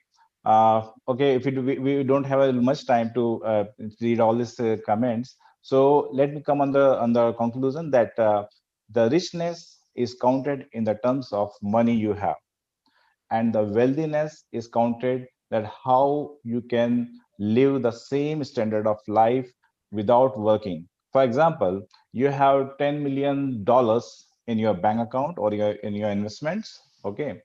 So you think you are a rich person. Okay. But if your expenses are $1 lakh per month, then you are wealthy only for the 10 month. So the most important thing that your target should be that you must be a wealthy person, that even after 60 years you have to stop your working and you have to live without working. So if you can do it before your retirement, maybe in 50s or 40s, it will be a more benefit for you and your family. So if you are a working woman or you're a single mother or you're having a family, anything you can plan, this should be a target, to be a wealthy. And let me give an example. What should be the right path for being financially get a financial freedom. So as the learned speaker say that you must have health insurance, the term insurance, and contingency fund, and after that you have to come on your basic life's goal. For example, if you're a mother age of 30 years and having a kid of 3 years, you must have at least 3 goals, not more than 3 goals. But first, these should be a priority. The first goal should be your child education. Okay. Today, if you go for an MBA, the child education is required around 10 lakh rupees. Okay. and your child is 3 years old, after when he'll be 22 years old, he will go for MBA. Okay, at that time you will require not 10 lakh rupees, it will require 40 lakh rupees, because there is an inflation. Okay, so to get that 40 lakh rupees, what you have to do, you have to plan it now, not then. Okay, if you don't plan it now, then what will happen, your child, he has to take the education loan. Okay, and first initial first 5 to 10 years will be spent in, in just filling that, EMIs and all these things, so that he will you can disturb his own, for life journey, and he will start very late. So it is better you can start a SIP, systematic investment plan, in a mutual fund of, let's say, around 3,000 or 4,000 rupees. It can give you 40 lakh rupees after 22 years. Let's come on the second goal. For example, take example of marriage. The child will be married at the age of 25 years. Okay, and the child marriage will be will cost you, if you go for a normal, not very high, not very low, normal marriage, it will cost you around 20 lakh rupees. Okay, and after 25 years, okay, it will cost you around 98 lakh rupees. To get this 98 lakh rupees after 25 years, you just required a SIP of 5,000 rupees. I take an expectation of 15% CAGR returns. You can make it less or more depending upon your calculation. Okay, so a 5,000 rupees per month SIP can give you around 98 lakh rupees after 25 years. And come on the most important goal of your life, that is retirement. Suppose your expenses are 50,000 rupees per month now. Okay, after 30 years, your age is 30 years, after 30 years you will get retired. After 30 years, this 50,000 rupees will not be 50,000, it will be 4 lakh rupees. I'm taking 7% inflation. After calculation of 7% inflation, this 4 lakh rupees will be expenses for you every month. How you get this 4 lakh rupees per month? You must have a FD or something, some investment, a bulk investment, which can give you returns until your life expectancy. Like in this case, I take an expectancy like 80 years. From 60 years to 80 years, every month your expenses will be 4 lakh rupees. Even it will be also increasing day by day, even after your retirement. So for that, we required around 6 crore rupees of the fund. Okay, if you can save, you can start saving in a SIP or an equity-based SIP for 30 years. Let's say the amount will be around 12,000 rupees. If you can save this amount, after 30 years, you will get a bulk amount which can generate you a return of 4 lakh. We can generate you the the pension kind of things of around 4 lakh rupees. Okay, so if I conclude all these things, so a 20,000 rupees per month SIP can give you a tension-free life. Like the basic things can be covered: your retirement, your child education, your child marriage. After that, you will have more. Your mindset will be different. What happening that now the millennials, what they are doing, they are earning, they are spending. Then what is remaining is the savings. After doing this planning, you will have earning, then you will save. Okay, after that you can plan for your expenditures. And the second thing, the most important thing in this webinar, I just want to add is that for the women's, I know the women's, the favorite investment of the woman is everybody know it is gold. Okay, and especially the gold jewelry. But if you are going for the gold jewelry as an investment, then you are just you can never sell it. You can never sell it, because once you're going to sell it, your housemate or your काम वाली buy, she will tell in the society, oh साहब के तो गहने बिक गए. Okay, so this cannot be a good investment option if you're going for the gold jewelry. There are gold ETF.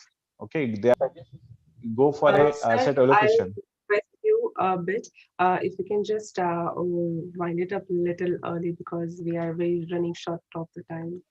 I'll request for that, sir. Thank you.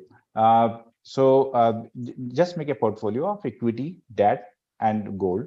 And finally, I just want to include one more thing, that mutual fund is one of the best option if you are a beginner. And yes, the advisor, the financial advisor, the mutual fund distributor, it's very important. Don't go directly in the market without any knowledge. It is better to always have a consultant. I'm having 18 years of experience. I'm a PhD candidate, and I am in the same industry, but still I have a financial advisor. So, financial advisor will not only help you in just, adding your value, as well as also financial advisor can help you in providing the, execution of your plan. So this is my final words, and thanks for adding me in this webinar. And I hope all the participant and the participant will be enlightened by the information and the knowledge what you get. Thanks a lot. Thank you so much, sir. Thank you so much. Thank you. Yeah. Bhavna ji, please let me tell some words. Actually, Babashir, we are very sorry that we are unable to share your screen, but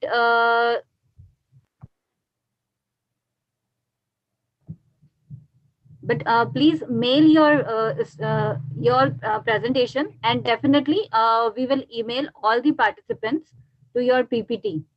And yes, of course, your topic is very good, that what is the importance of the financial education to empower the women. So it's really appreciated. Thank you, Babashir. Thanks, ma'am. Thank you a lot. Thank you, sir.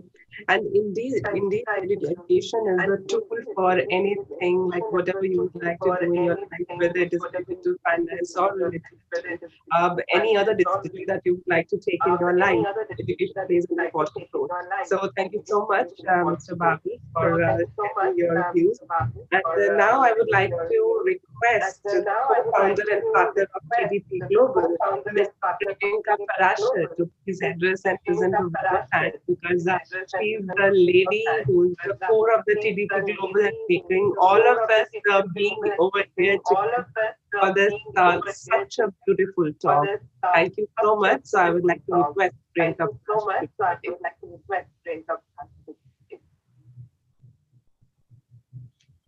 Thank you, Shilpa ji. A very good afternoon to all of you. I think educating personal finance is also about sharing important saving and investment related information between husband and wife. I am truly blessed to listen to all of you who are known as West Minds and India's pride. At the outset, I am thankful to Madam Sutapa Sanyalji for taking your time to address all of us. Your kind words have truly inspired and motivated all of us. I'm thankful to Monica Halanji for sharing key insights of your best-selling book, Let's Talk Money.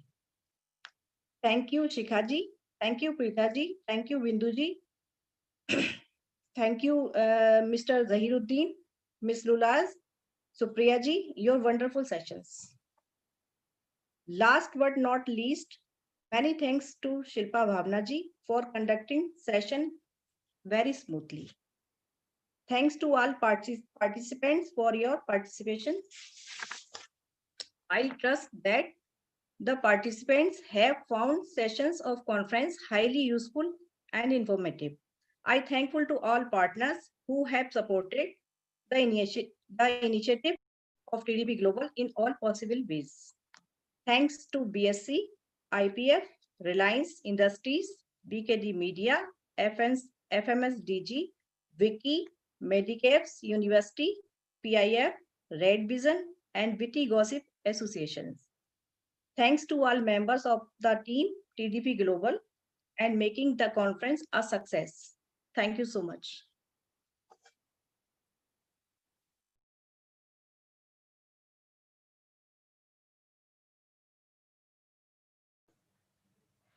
Yeah, I'm audible over there, I hope.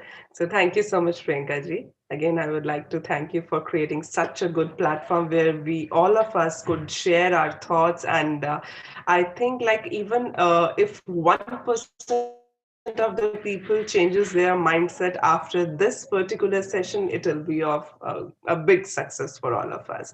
And I hope that TDP Global, what the work that you people are doing about the financial wellness of the women and the empowerment and the very important word, the financial gender parity in which your people are working, it will really going to excel and people will understand about it with your good deeds. Thank you so much. Maybe have once again, if Madam Sutapa Sanyal ji is present. Dr. Sutapa, Madam Sutapa Sanyal, if she can just hear us. Ma'am? I think she has left. I think so. So may please conclude, Madam Shilpa ji. Thank you so much. Ji, Shikha ji, you would like to say a few words before we wind up?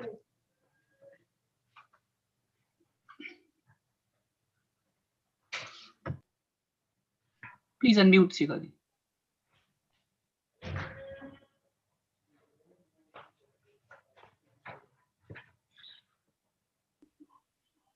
Shikha, we can't hear you. No, we can't hear you. We are not able to hear you.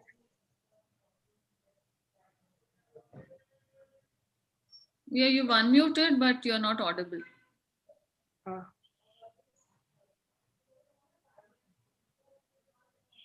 Do you have an earphone? Do you want to try that? Maybe a mic that you can just plug in. It was working till now. Yeah. No, we are not audible. Anyhow, but I can say a thank you on behalf of Shikha Sharma ji. I hope I'm right. Yeah, so thank you so much, and thanking all of you who have joined in for this session. And from the core of my heart, I would like to say that this particular session was really enlightening because we have talked about a subject about which we all are afraid to speak about, or rather we don't want to, because ladies are the one who never wants to come in the limelight as far as the finances are concerned. But after this, after all the knowledge that we have shared, the information that we have shared, ladies will be like a bit more powerful as far as the finances are concerned. So I would like to say thank you, all of you. Stay safe, and along with that, stay safe financially too, because that is very important. So this is Shilpa Bhavna signing off, and on behalf of TDP Global and all our partners over there, thank you so much for making it a big success. And soon we'll be back here again with a new more subject which will be giving us more power to work towards a better society to live in. Thank you so much. Shilpa ji, just an announcement. Shilpa ji, just an announcement here. Our TDP Global, Board of Mentors, they have decided to carry out this mission at the mass level, and we wouldn't charge. TDP Global wouldn't charge for a single rupee from the general public, those who can't afford it. So it will be just a cost to all. It will be moving on across country, and this is just a small announcement from board. So what better than this, Santoshji? Beautiful. Thank you so much. Thank you so much. And especially I would like to thank Santosh Parashar sir as well, because he is the man who is bringing all the ladies together on the platform. So thank you so much, and look forward to more such sessions. Thank you. Jai Hind. Thanks all of you for joining this meeting.